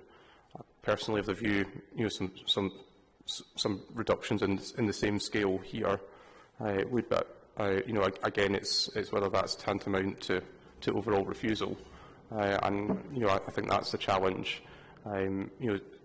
Too much. I think too much on balance of this scheme is too much on balance of this scheme is out with the guidance and expressly goes against it. In relation to this, in relation to this placing of turbines on the outer edges, I think that, the guidance couldn't be clearer. It couldn't really be more specific. And I think, I think that to me, because the balance of turbines is acceptable, it doesn't reduce the impact of the others. And again, my own view. Removing even 10% of turbines in the right place in this scheme could make a very significant difference, for example, to Moffat High Street, or the viewpoint we discussed at length, viewpoint 10, in terms of the effect of aviation lighting on the valley floor in Moffat. And I don't, in the context of a developer that's taken out 15 turbines already from the original scheme, and who suggested, that you could have a commercially viable and operational scheme at the 40 to 50 mark, it seems difficult to understand why, on revising the scheme substantially, some of these points have not been taken into greater account. So I guess the challenge is, for me, the scheme as it's been presented is not acceptable, and that doesn't, that therefore means it's the wrong scheme, in the wrong place. The fact some of it's in the right place, doesn't solve the challenge. Thank you. Now, I was going to ask you about your comments on Baldwin, but you've outlined some more on that, so I don't think I need to ask you any more. But beyond, I suppose, we've talked about sort of viewpoint 10, the Moffat area. In terms of the impact upon Baldwin, do you see that as a particular impact of this scheming landscape in visual terms? Yeah, I think it's very hard for me. I'm an elected representative. I'm there to serve all people, all of the time as best I can. I think the challenge, I think the blunt truth of it is, this scheme, this scheme dwarfs Portland. It destroys life there as it's known. And I think, you'd have to take quite a lot of the scheme out, which you've said is not a possibility at this point. So that, I just think the character of that settlement, is to be radically altered. I would, if I'm trying to find the right way to say it, I would say that's of less regional significance. I think that's a hell for people living there, and will destroy their residential amenity, destroy the sense of community, and destroy their sense of place. But I think that to me the wider regional things which is relevant to Scottish ministers more so is that I think the same problems in relation to some of the turbines exist there, where they've been placed out with guidance and have been placed closer to the community than they need to be, and given some of the high-tip productions that have taken place elsewhere in the scheme, they maybe haven't prioritised that community. Thank you, Mr. Mundell. I don't have any further questions, so thank you for your time. I appreciate it. Okay, so, nearly 11:20. The next person to give evidence is Mr. Patterson, and we've said that's going to be at 2 o'clock today, so you get an extra long lunch break for your hard work and efforts today and over the preceding days. So if we can be ready for a prompt start at 2 p.m, that would be appreciated. Thank you.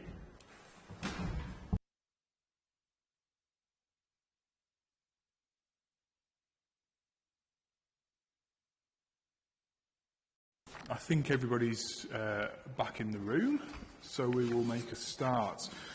Mr. Patterson, good afternoon. I would like to give you the same opportunity that I gave to others. So if you would like to read some or all of your recognition, or if you've got any points that you would like to make to the inquiry, this is your opportunity. Thank you. Thank you, and good afternoon to everyone. And, for those not here earlier on, James Patterson. I'm a retired lighting engineer, and I'm a resident of Moffat. But I've had a working life of nearly 40 years in 5 local authorities, and a further 25 years as an independent lighting consultant, as a senior partner in a lighting design partnership in Coventry. But the last 15 years of my life, as a working life, I've been devoted to dark sky conservation work by providing Forestry Commission Scotland and several national park authorities With 14 separate dark sky designated areas in the UK, each master plan created a formal ordinance for Dark Sky International to create a Dark Sky Award status, and for the relevant local authority to pick up that ordinance in adoption. The Moffat application was by far the most onerous in any of those 14. The darkness between Johnson Bridge and Moffat was an important feature in the concept thinking which started the vision of the future status of Moffat. But as an engineer, I found a total lack of technical information relating to the lighting elements in Scoop Hill planning application, apart from the zones of theoretical visibility and two small diagrams from manufacturer's datasheet. My evidence, therefore, covers the technical aspects of the potential impact of the aviation warning lights. As a nighttime environmental statement, it describes the magnitude of visual obtrusion in numeric terms in comparison to the subjective words used by the planners in the application environmental impact assessments. My study reveals that many residential viewpoints will not experience nationally agreed maximum values of visual obtrusion from illuminated turbines, but many lights introduced into a dark sky rural area may cause concern for many, regardless of any calculations I can make. Within the 37 viewpoints, there is only one viewpoint which no view of the lit turbines will be achieved. 5 of those 5 viewpoints will experience values of viewed intensity greater than nationally agreed limits. 4 of these viewpoints will have a greatest number of theoretically visible lit turbines, and 1 of those 4 is within a wildland area. After midnight, all the lit turbines in a rural nighttime setting will exceed nationally agreed upward light limitation values, depending on the volume of wet moisture content in the air, will cause red sky glow. The nighttime statement that I've made pulls all the information of aviation lighting into one document, which can now form the base methodology plan for other engineers to follow, should the need arise. It may be a simplistic answer, but having turbine design which is less than 150 metres in height would thereby not require any visible aviation warning lights. Thank you, Mr. Warren, as an introduction.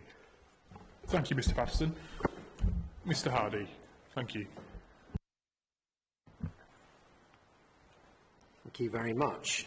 So, documents that we're going to need are your statement, you term as an environmental or lighting statement, and that is at CD 18.109.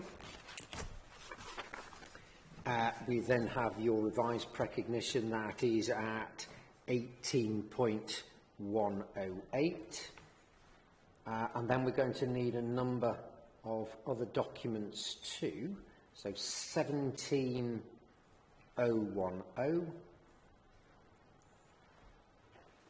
We're going to need the Dark Skies Friendly Lighting Guide, so that's 15.004. The other part of that is 15.00, or the other part of the D&G guidance, 15.002.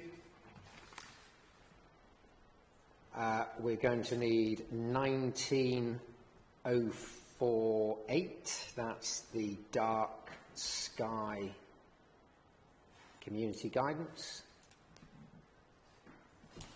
And we're going to need 19.052, which is the Aviatica report. There might be a couple of other things, but let's start with those. I don't know whether you have access to those. No, when I called you it would have been nice to know those before I started. However, I don't have access to all of them at the moment, but perhaps you could start your questions. Well, no, that's not. I don't want to do that. I'd like you to have the documents. So if we can provide, we've got copies. Perhaps just take a few minutes and then we'll get hard copies. I think that's probably the way to go. Thank you, Mr. Hardy. Yes, yeah, that would be very helpful. So we will get some hard copies of those documents for you, Mr. Patterson. So you've got those to hand now. So we can just take a pause there whilst those documents are provided.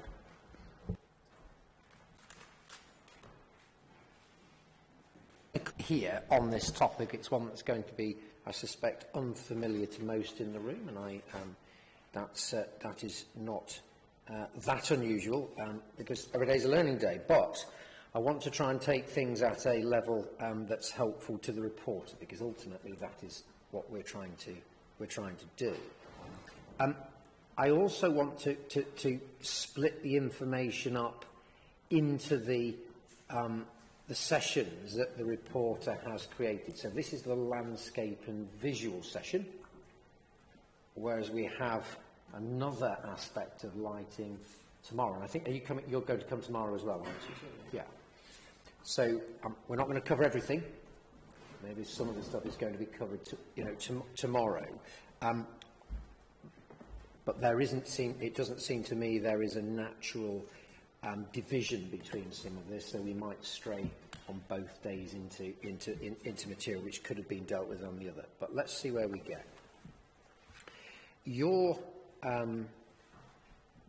tell us about your professional background, and during the currency of this application, did you have contact with the council? No, I didn't. And can I ask, was that out of choice, or was that because you, I don't know, maybe didn't know about the application? I knew about the application, but no one contacted me from the council. In terms of representation, then, you didn't offer your evidence to the council. You didn't say, actually, I know about this stuff and I want to provide you with information. No, I've started as a lighting consultant with a vision of that sky status. Yes, my question, it wasn't, I'm going to try and keep questions as simple as I can. Obviously, this is a matter of concern to the community.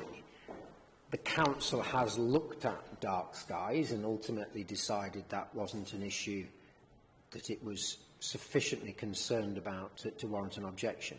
So I'm just interested to know why representations from yourself weren't put to the council on those matters.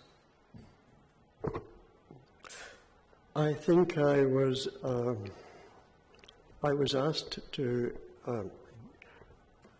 I was asked to join in if I wanted to, as a result of an objection to the lighting, to the at the original. I was an original objector to the lighting at stage 1. Okay.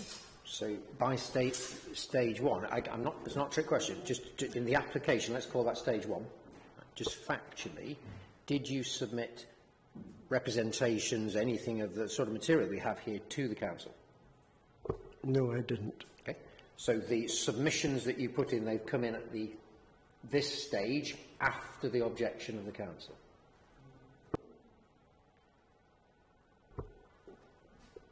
No, at this stage, I think it was possibly before. I wasn't aware of, don't think I was aware of that earlier. Okay, I'm going to leave it there. We'll probably just check that factually. Then that's fine. Please, can you? And if it's not, if there's a factual correction, all I want to know is what was done and not, nothing more than that. In terms of your expertise, I want you just to, in layman terms, explain what you think that is and how your evidence fits with the witness evidence that we have. What are you here to talk about? About the aviation warning lights. Of course, but what aspect of that? Because there's very technical lighting aspects of that, which obviously Dr. Lumsden deals with. There are then the potential impacts on the tourism attraction of Moffat or policy. There are a number of areas. So just trying to identify for me what you think where your key expertise is.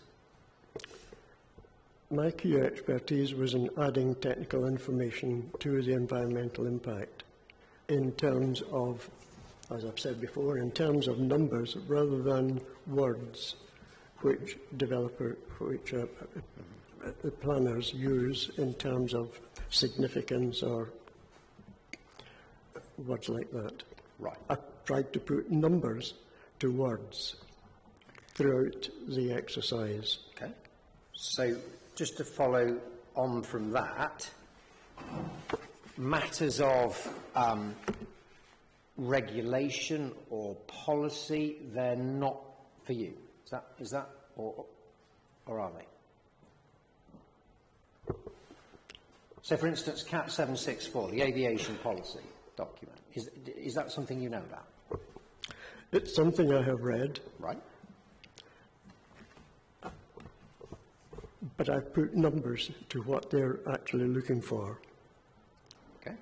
I have used a typical CAT 165 specified luminaire or unit at the top of the mast to give numbers from it at different angles of viewing. So matters, that's fine. Again, I'm just trying to find out. It's not tricky. Then, in terms of, say, the science of light, if I can put it that way, the science of light, how light is received by a human. The sort of, you've read Dr. Lumsden for me. Is that? Do you go as far as that, or is that's more? That's not really what you do. No, I have used technical calculations rather than perceived vision. Yeah, okay. Where Dr. Lumsden has used the perceived vision of lights, I've used actual values. Yeah. All right. So just trying to bring those points together. It's on a sort of numeric, metricated, objective technical basis. Is that where your expertise lies? Yes, sir. Okay.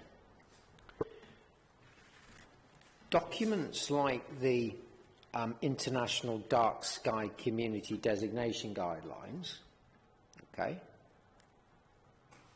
that's a document that's before the inquiry.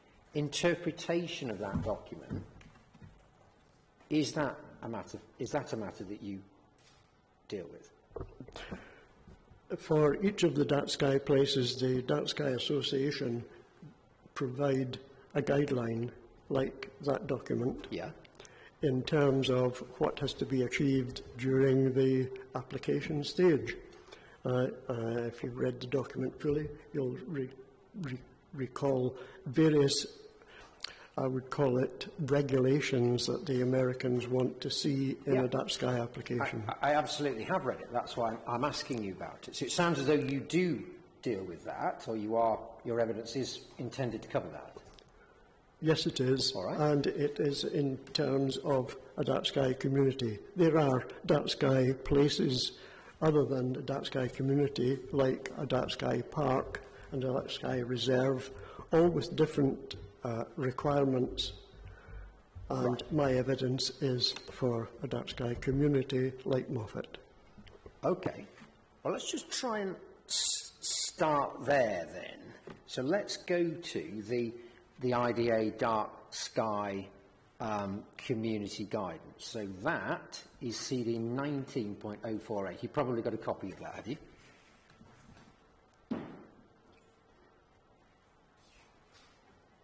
Yep. That one, yes. So this is an American guidance note, and as what it calls program guidelines, just as a starting point, it has no legal status in the UK, does it, in Scotland? No, it hasn't, and it's a case of should be, and the all-party parliamentary group in the government set up some time ago, I don't know if it exists now, but they were looking at a 10-point plan to try and bring in protection of dark sky places. And I'll call it places rather than communities or parks or reserves. Well, we'll come on to that in a little while. And I should just say, on this side of the room, these are good initiatives. Dark sky, it's not. Nobody's saying, nobody's trying to downplay the importance of this, but I just need to probe a little bit. So there's no legal status to it. It's not a policy. It's not a Scottish policy document. It's an American program guidance. Yeah. In terms of how it applies, you can see that there are minimum requirements for all communities, which is set out on internal page 4. So if you could perhaps if you turn to internal page 4, yeah. Okay. When you go to the minimum requirements, number 1, quality comprehensive lighting policy, like the IDA, IES model lighting ordinance, MLO, American documents, that includes all of the following minimum standards for permanent lighting installations. But there are 2 footnotes, and you'll see footnote 4. So lighting required by law under the authority of any legal jurisdiction higher than that of the community may be formally exempted from the requirements of this section. So it's common ground. The civil aviation requires visible aviation lights, matter of safety, above 150, and the MOD requires, or at least will accept, infrared lighting.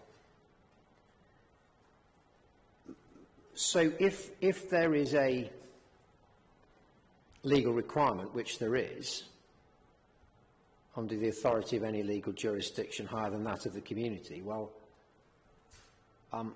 there is, in this case, that lighting, according to footnote 4 and subject to the caveat about it not being binding anyway, may be formally exempted from the requirements of the section. So in other words, you can have that lighting which is required for safety purposes.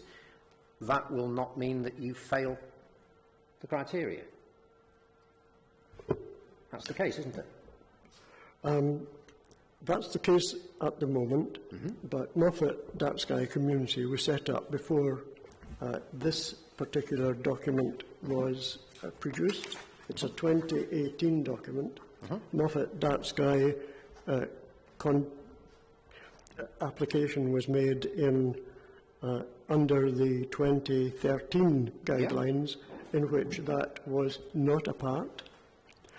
And I have written to the Dark Sky Association as a result of this to ask them their standing on it in terms of retrospective. And their answer was, we have only looked at that because we use aircraft detection systems in America. Yep. and I have asked them for their jurisdiction on what to do, because that has not been introduced at this stage. Yeah. And they have referred it, because they've not had that question before, they have referred it to their technical committee. Okay. We haven't got a response from them. I haven't had a response, or I would have been able to give it to you now. On the wording of the guidelines as they now apply, and this is important because there is a review process, and you can see that in the it's page 10.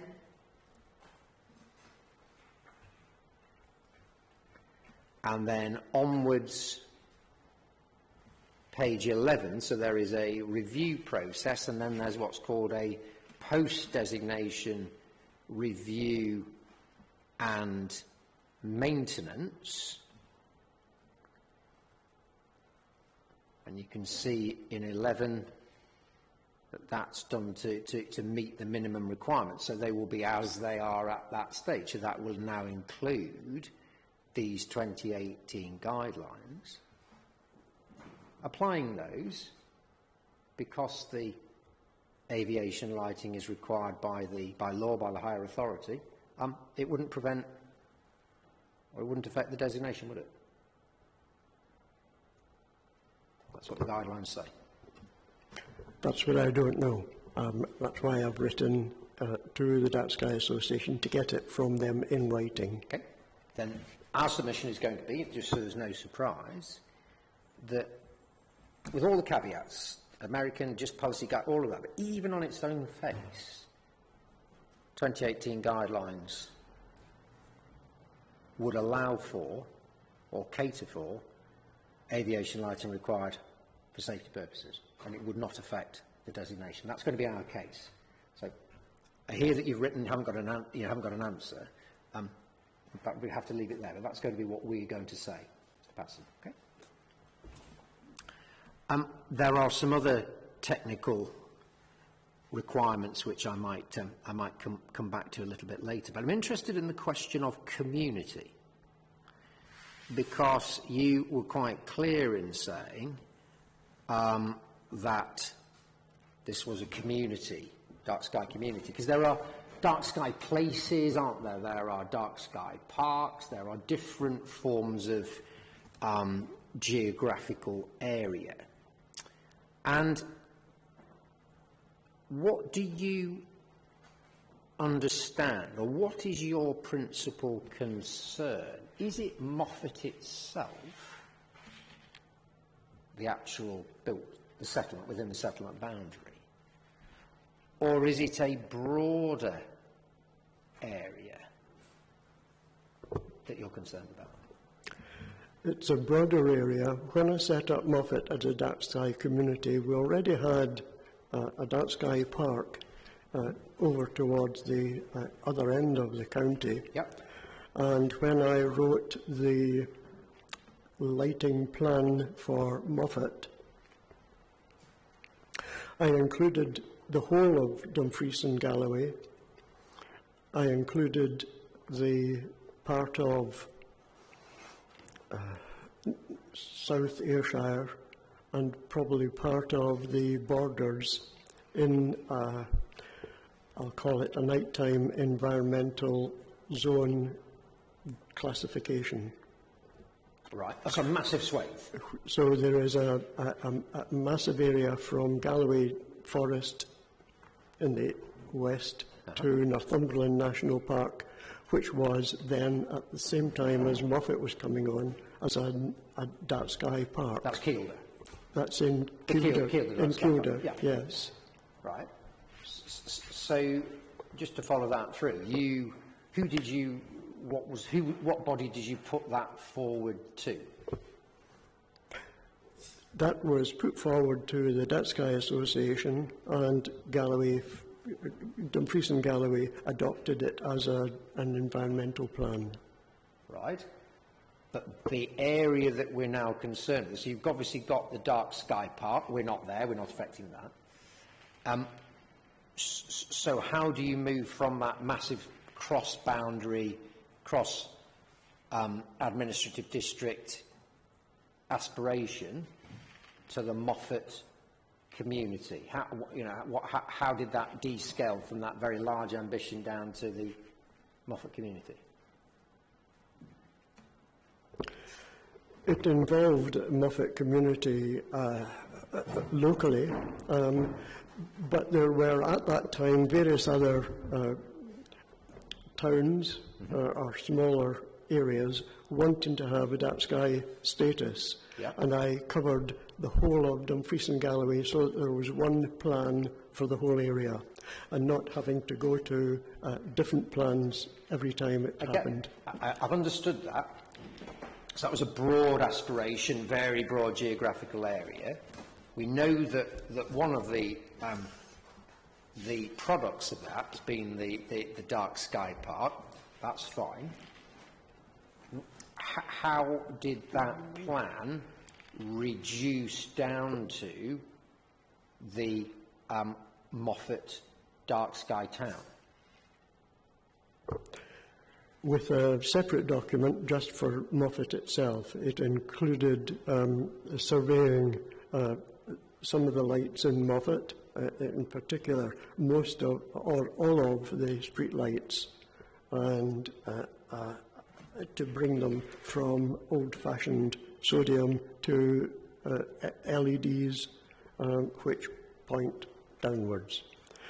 It included a survey of the complete town itself. Right. You see, the question comes from the definition in the guidelines itself. So on page, it's internal page 3.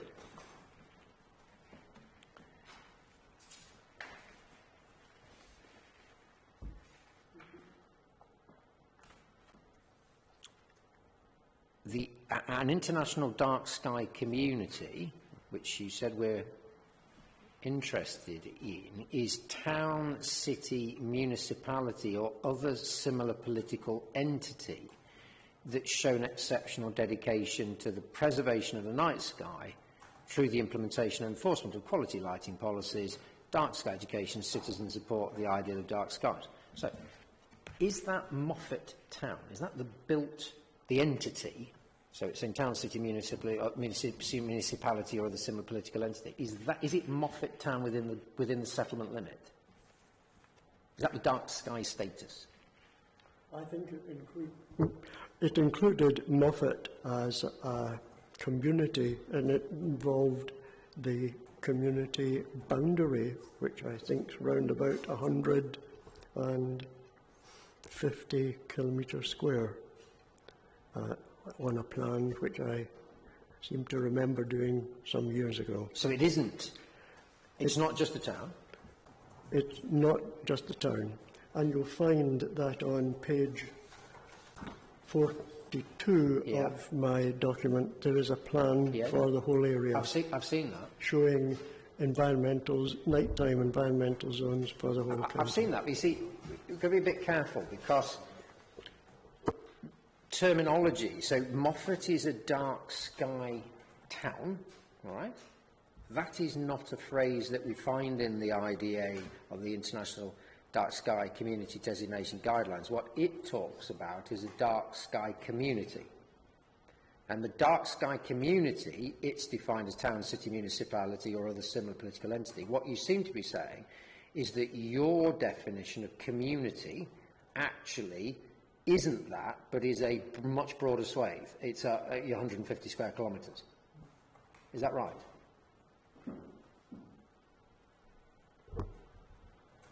I've forgotten what I was going to say there. Okay. Just a second. Yeah, no, that's fine. Don't.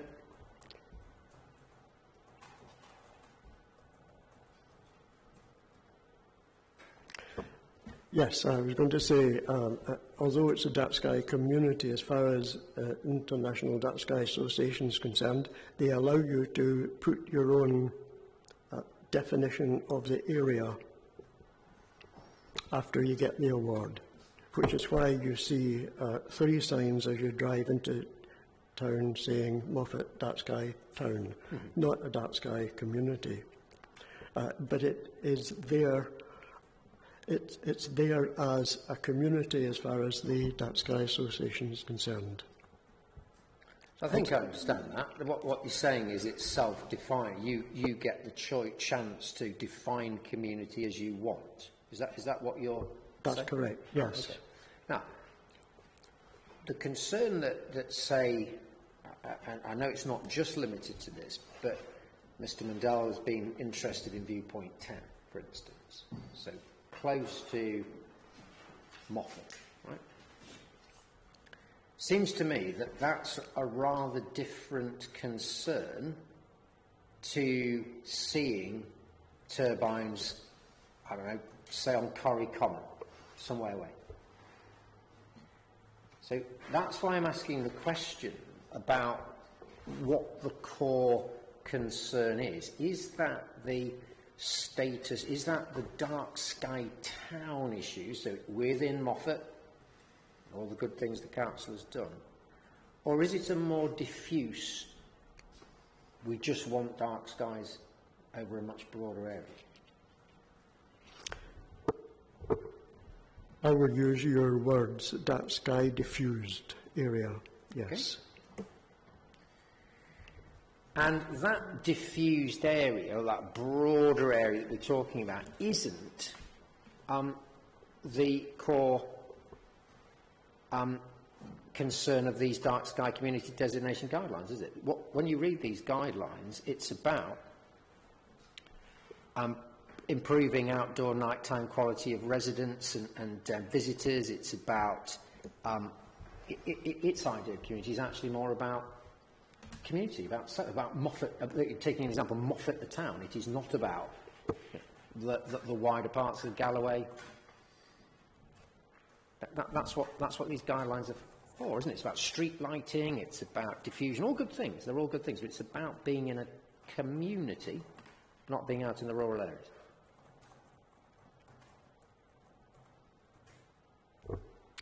No, I would have included the rural area as well. Yeah. So it's a problem. And if this is a policy question that you're not comfortable about asking, then that's an answer. And then just do say, I'm really not trying to be unfair, but it is important, I think. What are we trying to preserve? Are we trying to say no change? Are we trying to say that somehow that if you go to somewhere like Corrie Common and at the moment it is dark, that you can't see visible lights? And if so, where do I see the policy? Where's the argument or the policy lever for that?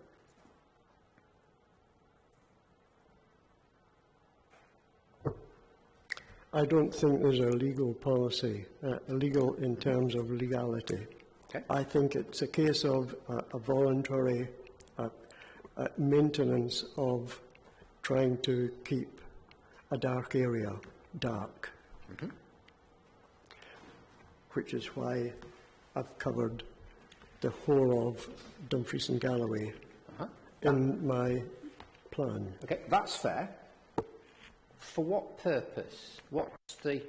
I mean, you can say dark. Some people would say, and I'm not... Dark can be a great thing, but actually, dark might not be to other people. It might not be so great. What's the big idea about having darkness across Galloway? It was originally seen as a tourist attraction to keep a dark sky area. Okay. Having the park in the west and the community in the east. Okay, so that's very helpful. So is the purpose then to try and drive a nighttime focused tourist experience? Is that how you see what the bigger purpose is? That's how I see it, yes. Okay. There is a difference, isn't there, it seems to me, between observation of the stars, so astronomy, and enjoyment of the diffuse sort of dark skies that you're talking about. Can we be clear that these turbine lights are not going to impact on the ability of the observatory or stargazing or any of that sort of activity, are they? Telescopes go up. They do not. They are not going to be affected. The ability to see the stars are not going to be affected in any way by these turbines. I am told it's not. We're still to test that out.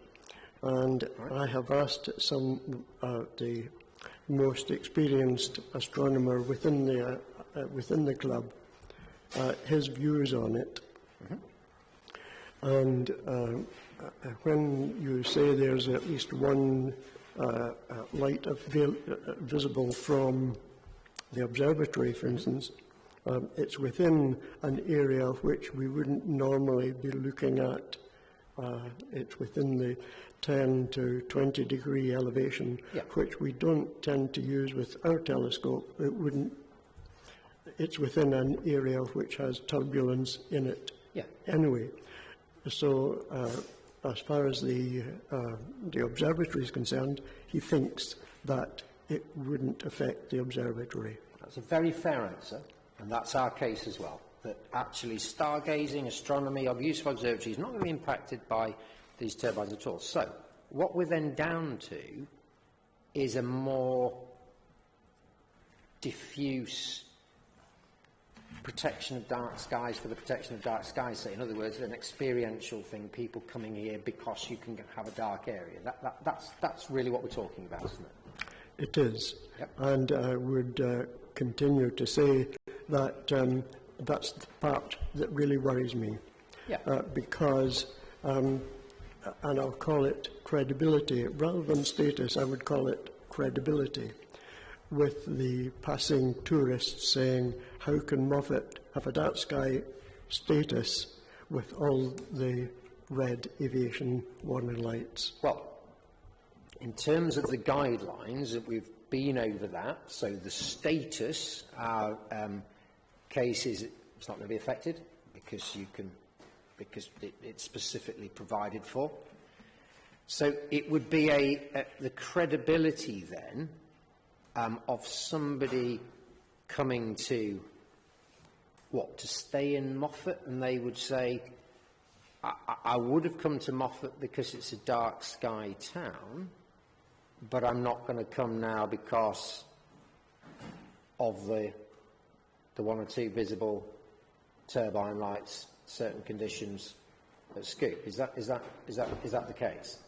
That's the fear I have, and there are several others with the same opinion. Okay. And of course, I mean, we'll deal with tourism. We'll deal with that tomorrow, and the absence of evidence for all of that. But at least I've understood what the concern is, and that is helpful. In terms of technical guidance, can we, or more technical matters, can we just try a few of those? So, your paragraph, or your section 4, so that's section 4 of your statement.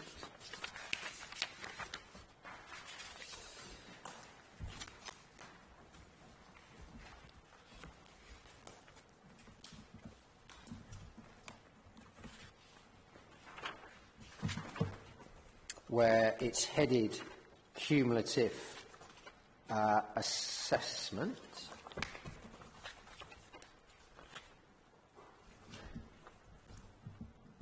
There is no methodology that's provided for a cumulative assessment of aviation warning lights, is there?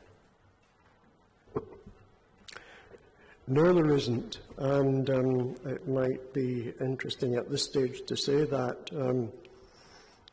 I contacted my friends in the network of independent consultants in the lighting field, and none of them have had the opportunity of looking at aviation lights in a rural setting.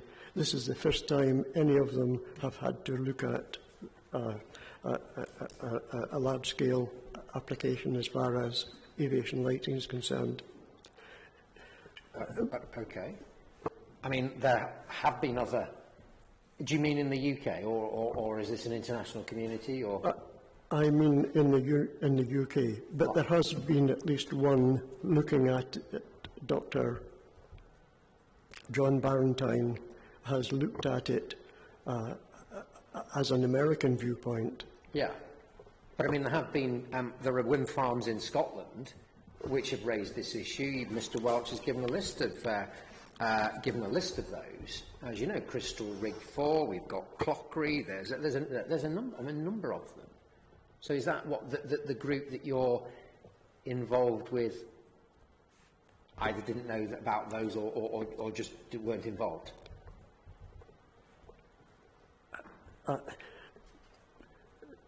No, the network I'm referring to is just an independent lighting consultancy network. Yes. Regardless of subject. What I'm saying is that this isn't novel, particularly. There have been other Scottish wind farms which have looked at the impacts of aviation lighting, including the technical aspects, and I've just given a few examples. Mr. Welsh gave some others. So I was interested in, is that because the network just I didn't know about them or wasn't involved for other reasons? They haven't been involved. They haven't been involved. Okay. I'm not aware, I should say, I'm not aware of any of the network being involved. Okay. That's fair. If they're not involved, they're not involved. So there's no cumulative methodology that's provided. It feels as though your concern is a totality point. So a little bit like the discussion we had with Dr. Wimble, your concern is with the kind of end point, isn't it? With all, if all of these wind farms came forward and they all had lights and they were all operating at maximum brightness, then there would be a problem that concerns you. Yes, I have been brought up to look at a wider picture. If I was designing lighting in a football field, for instance, my scope wouldn't be just looking at the design of the football field. It would be a wider view covering residents and roads and items like that. Yeah, I mean, the way the planning system works is that there is a, again, if it's outside your expertise, just tell me, but in simple terms, there is a pipeline of projects, and the way that environmental impact assessment works or cumulative assessments is to look at what's in the baseline. So you have a look at that, and then to assess what the additional effects would be over that baseline. So what's being done here is that. By contrast, what you have done is looked at all the potential schemes with all the potential lighting and then said that would cause me a problem. So that's what I mean by total effects. That's what you've done, isn't it? Sorry, I've caused you a problem.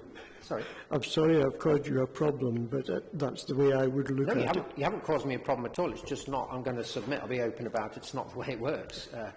That's for others who come later in the sequence to deal with. So, Revox, for instance, and you pick on that, absolutely, they will need to make their way, but that's not Scoop's issue, because Scoop has to look at the baseline now,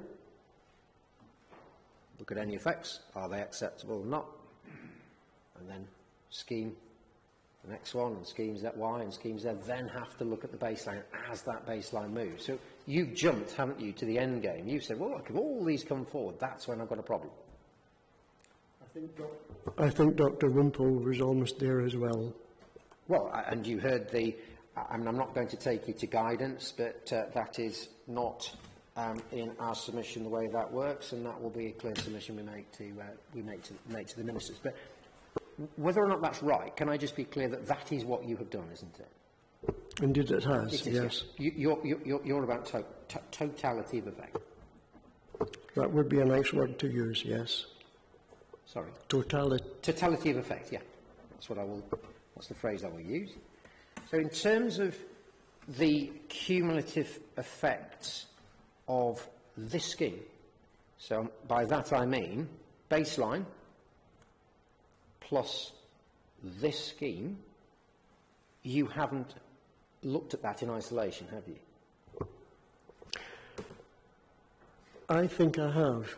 In my statement, if you look at it closely, you will see that the first part of it is in isolation, and I've worked through it in isolation.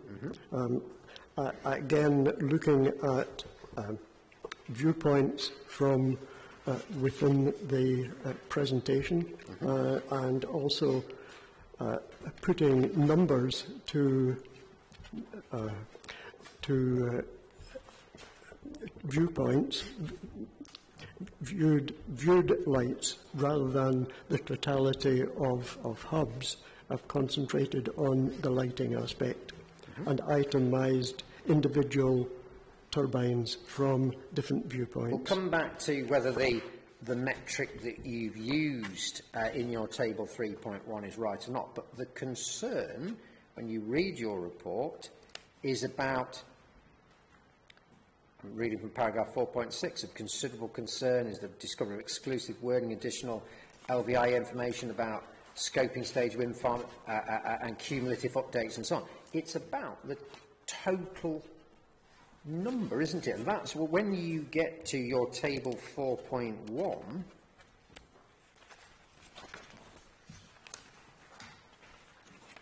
that's called Summary of Cumulative Lights Theoretically Seen from Viewpoints Common to Adjacent Wind Farms. This is the case that you build, isn't it? Yes, it is. Yeah. And it's that. I mean, you can then move on to table 4.2, Common Viewpoint Summary. That's internal page 18. You're totalling up the number of lights, aren't you?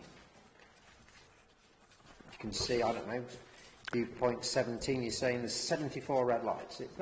That's all of the schemes, isn't it? Added together. That's the totality of the effect that I was talking about. That it is. Yeah.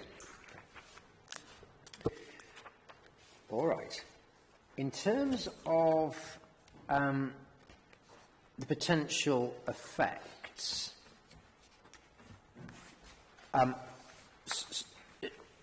somebody mentioned sky glow. I just want to look at that for a minute. Sky glow, there's two sources of sky glow. Light reflected from the ground back up, so you get your tarmac roads or whatever else it is, and then light emitted directly above the horizontal, which reflects back down to the observer. Now, the first one's not obviously concerned. We're dealing with the second one, right? Red light, so in terms of the way the physics works, red light is affected less, isn't it, than white light. So in other words, what you're going to get with a red light is effectively a point source. You're going to see it. Certainly at distances we say of about 5k, you are going to see a point source. It's not going to spread, it's not going to be diffuse. You're going to see a point source light. Do you agree with that? Yes. Okay. So when people talked about, I think it was, I can't remember exactly who used the phrase, but somebody used the phrase sky glow. That is not appropriate, is it, for this lighting? And I expect the reporter will have seen that from the red lights the other night. They don't appear as a diffuse light source, do they? They appear as quite sharp. As the clouds descend and the water content increases, then it will be seen as sky glow. Well, that's something that we disagree on then. Dr. Lumsden will give his evidence on that. But in any event, red light is prone to scattering less, isn't it, than white light? I think I'll leave Dr. Lumsden to answer that one. All right, then Dr. Lumsden will deal with that. Is fine. In your tables, you take as an assumption that the highest theoretical emission should be put into the table. So in other words, if it's a 2000 candela light, you take that theoretical maximum, don't you? No, I don't. I haven't. And I have shown in early part photometric data, and I have used the photometric data for the viewed angle at which each of the viewpoints see either the 2000, I'll call it a 2000 version. 2000 version gives different output at different angles. Yeah, of course it does. Yeah. But what you don't take account of is visibility. You assume visibility and you assume that the light is running at its maximum output, don't you? Yes, I have. Yeah, so it's what you do, and it's a difference between, and it's an important difference between you and Dr. Lumsden, is that you don't take account of real-world visibility. Actually, what you will see, what you are doing, is assuming a theoretical level of emission. Worst case. I have always used the worst-case scenarios. Yes. And as you know, Dr. Lumsden says, well, actually, what you've got to do is think at how you're going to see it in the real world. How do humans perceive that? Because that's what we're dealing with. And what he does is take account of visibility, and that makes a very substantial difference, doesn't it? I think so, yes. It does, yeah, absolutely. There is a, yeah, that will do there. I'm all right. There's also a dimming function. If I'm doing what Mr. Welch just showed me, in terms of a dimming function of lights, you know that because the 2000 out of the 200. So that 10% minimum peak intensity point. That isn't what, you don't factor that into your tables, do you? Because you're using the maximum running theoretical capacity. Yes, I have. Yeah. Mr. Hardy, I'd like us to take a break shortly. Would now be a good opportunity for that? Yes, it is. Yep. So, okay, so if we take a 15-minute break, so we can restart Yes. at 3:15. And then I've probably got about another, I'll have a look at my notes, 15, 20 minutes, something like that. Yeah. Okay, that's helpful. Thank you.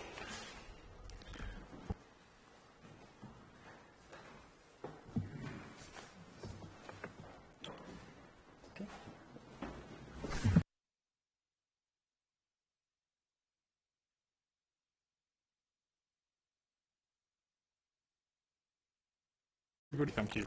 Thank you very much. I've rationalised my questions, Mr. Patterson, so hopefully there's just 4 or 5 relatively short matters to go.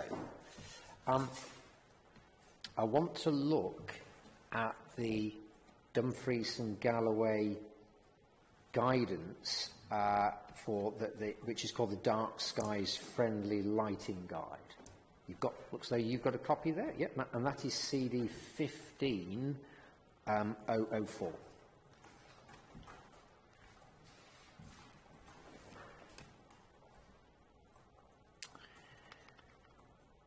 And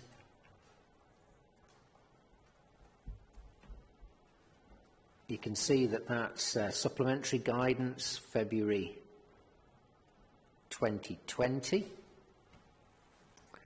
And in the introduction at paragraph 1.1, it indicates that the guidance provides guidance on good lighting practice within the Galloway Forest Dark Sky Park and then across Dumfries and Galloway. Provides further details on the implementation of LDP 2 Policy ED 11 Dark Skies and aims to ensure that external lighting is designed and installed correctly in order to protect the quality of the dark sky in the DSP and across the region. So that's what it's intended to do, yeah? Yes. If you move to Appendix 2, detailed considerations for new and replacement lighting. And you'll see location ILP designation type of development down the left-hand side. And then across the top you can see E0, that's the Dark Sky Park core. Then you can see the DSP buffer, the DSP transition zone, then E2 out with the DSP buffer transition zone, rural towns, villages, and then E3 urban locations. Now the E1, just to flick back a couple of pages, that refers to the light control zones as suggested by the ILP. You can see that in internal page 9. Do you see that? Internal page 9? Yes. And you can see the table in Appendix 2, which we're going to go to, lists a number of lighting guidelines for these zones. Yeah? So that's what the E1 the definition there is. So this scheme is not in the DSP buffer, is it? It's in the DSP transition zone.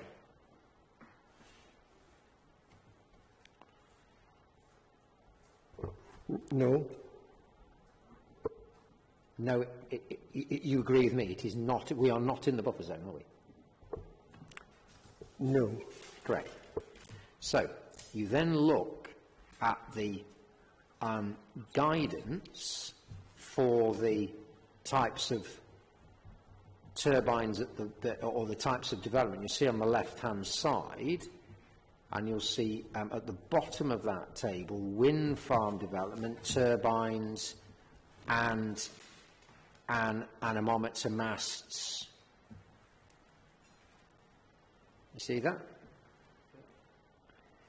And so you've got to read back. So the table we've got, you've got to flick back. So the EO is the dark sky area. That's the first column. Then you've got the DSP buffer. Then you've got the DSP transition zone. We're not in the transition zone either, are we? We're not in the buffer. We're not in the dark sky core. We're not in the buffer. We're not in the transition zone, so far as the DSP is concerned. But when you go then back to the guidance at the bottom, you'll see what it suggests for wind turbine development. So if you're in the core, maximum of infrared lights.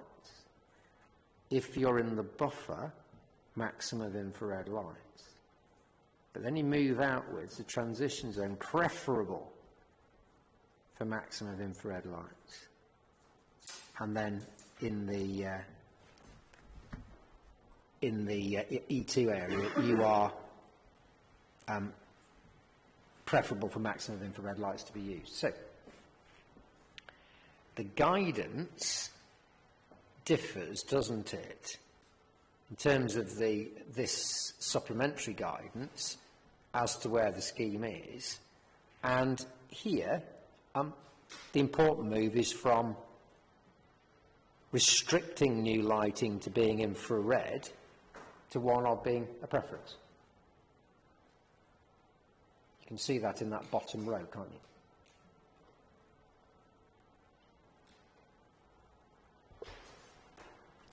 Yes, I can. Yeah. So the point being that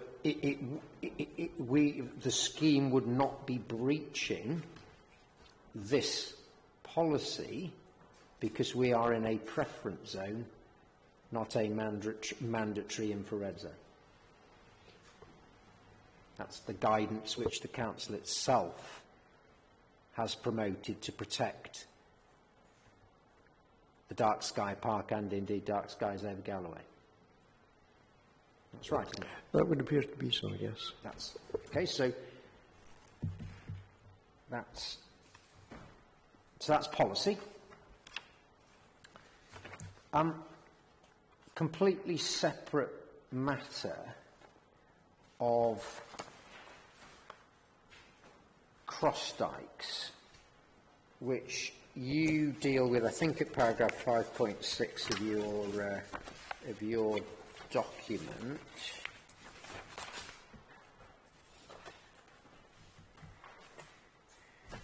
Have you been to see cross dikes recently?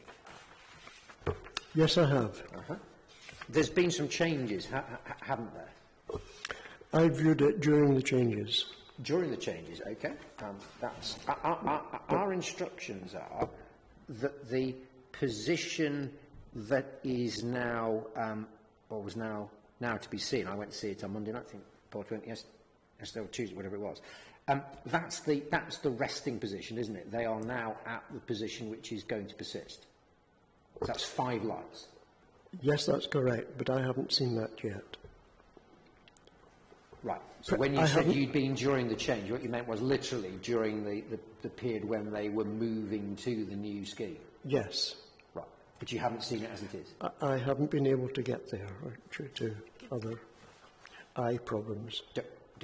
Don't worry at all. That's very fair. Right.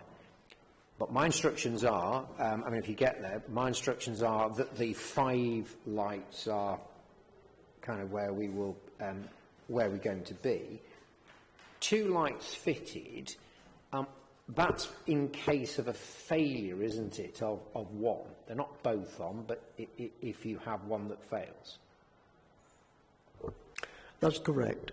There were two illuminated when I saw it, and I assumed that they were using fittings that hadn't got intelligent control gear within them, so that one was working if one failed. Yes.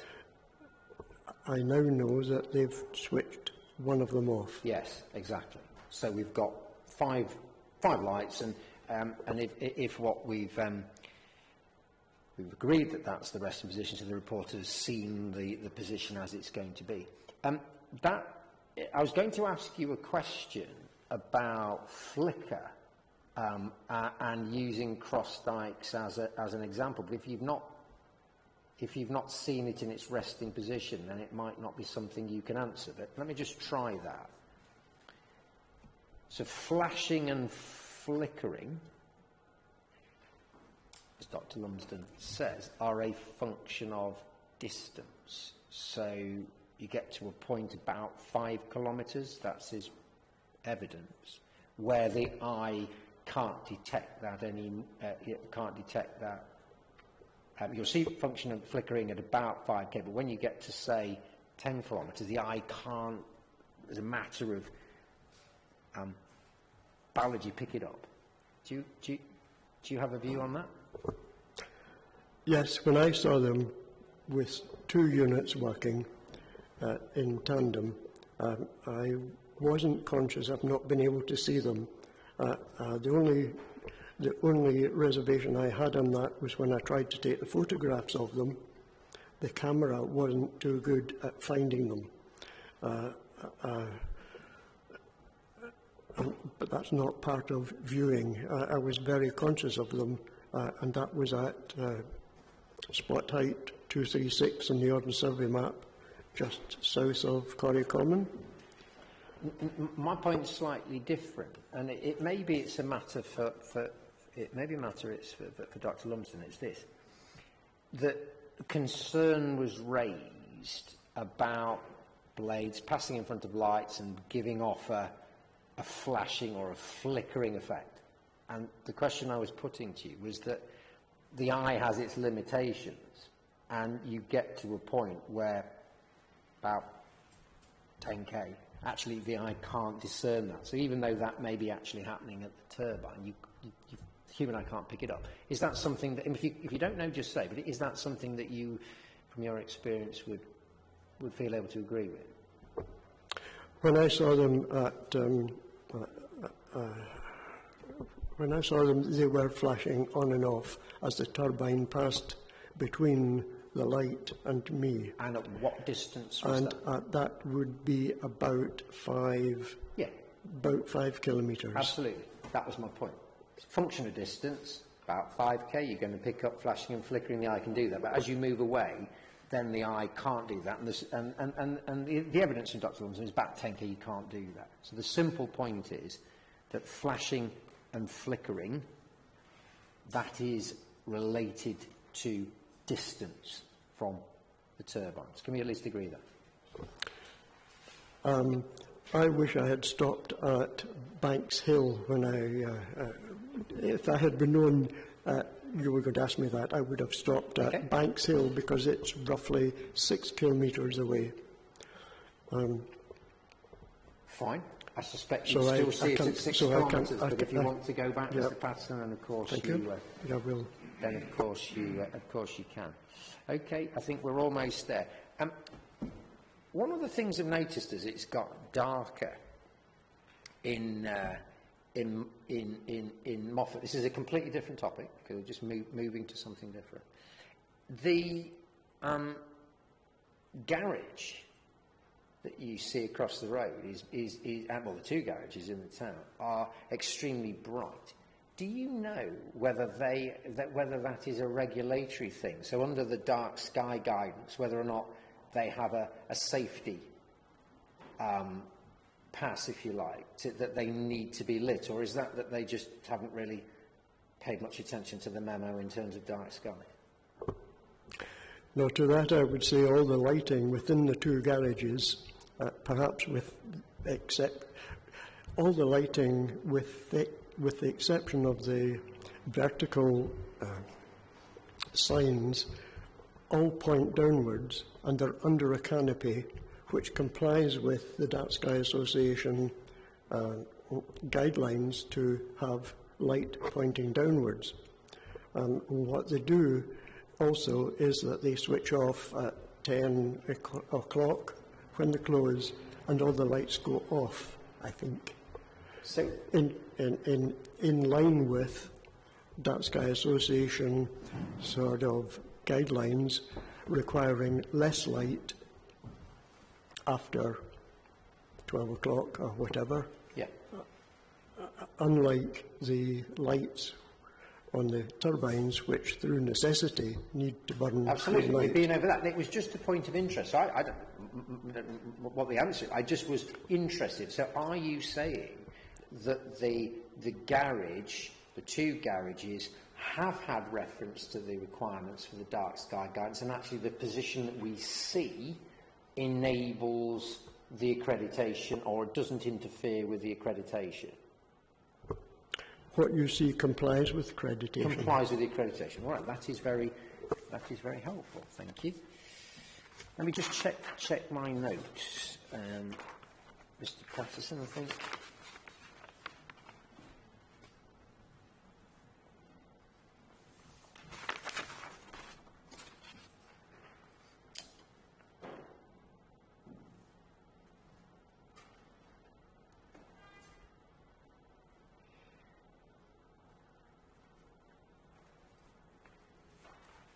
I don't know whether this is for today or tomorrow, but let's just have a look at it now.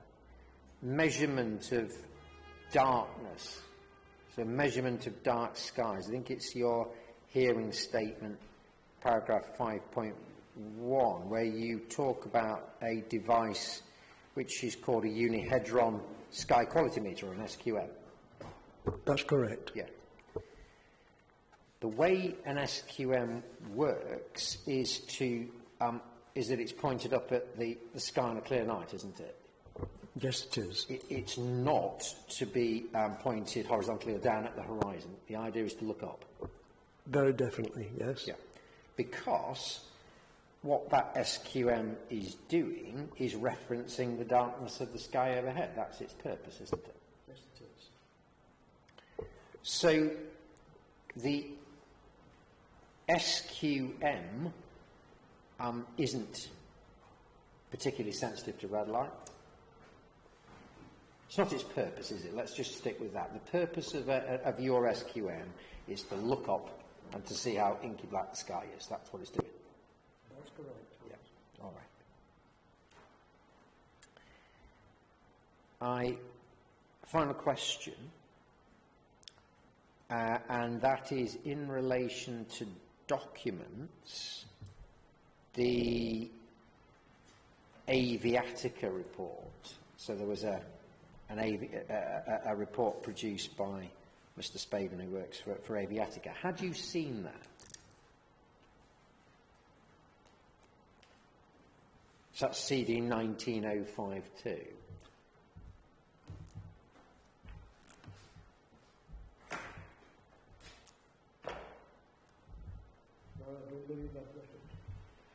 Had you seen it? I haven't had time to read it. I think I've seen it in the core document, but I haven't had time to read it. Okay, well that's very fair. If you've not read it, you've not read it. That deals with the minimum requirements, and it deals with the likelihood of ADLS being approved in the future. That's what's in it. So, I mean, maybe tonight, if you've got time, you want to have a look at it. Perhaps we could come back to that tomorrow. But if you've not read it, I can't ask you any more questions about it. So, thank you very much, Mr. Patterson. That have been very fair indeed. Thank you, Mr. Hardy. Thank you, Mr. Patterson. Let me just check my questions, Mr. Patterson. Mr. Hardy's covered the ground thoroughly in terms of a lot of the questions that I was going to ask here.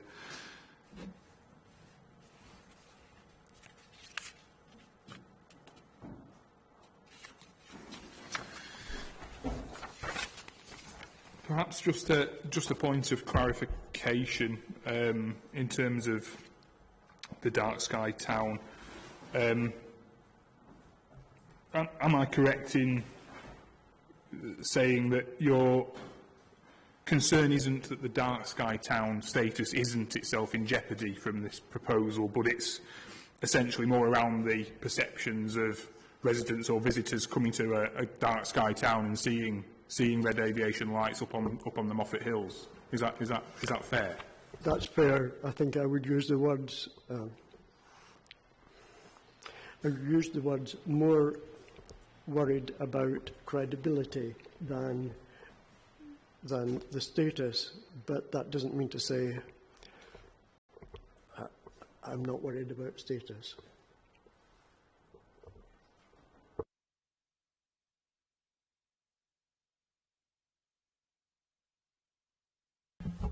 I don't have any more questions for you, Mr. Patterson, so thank you again for your contribution. I appreciate it, and we will touch on some of these subjects again tomorrow, obviously. So thank you. Okay. So, thank you to all. In a moment, it simply falls to me to bring the landscape and visual inquiry session to a close. Just want to touch on arrangements for tomorrow. So we will begin at 9:30 a.m. It is a very different format to what everybody's experienced so far. I'm going to try and arrange the room in a sensible way so we can get people around the table, but appreciating there are a lot of participants. So I may look to the objection group and also to the applicant to perhaps shuffle chairs from time to time, depending on who's speaking at each time. Now, on the landscape and visual inquiry session, in terms of those who've been involved so far, it's standard practice now for parties to be asked to give summaries of case, which I know the applicant and council have done in previous cases. That's essentially your opportunity to put in your own words a very brief statement to ministers, which I will simply copy and paste. So I'm not changing the nuances of your arguments and so on, and I will add that into my report.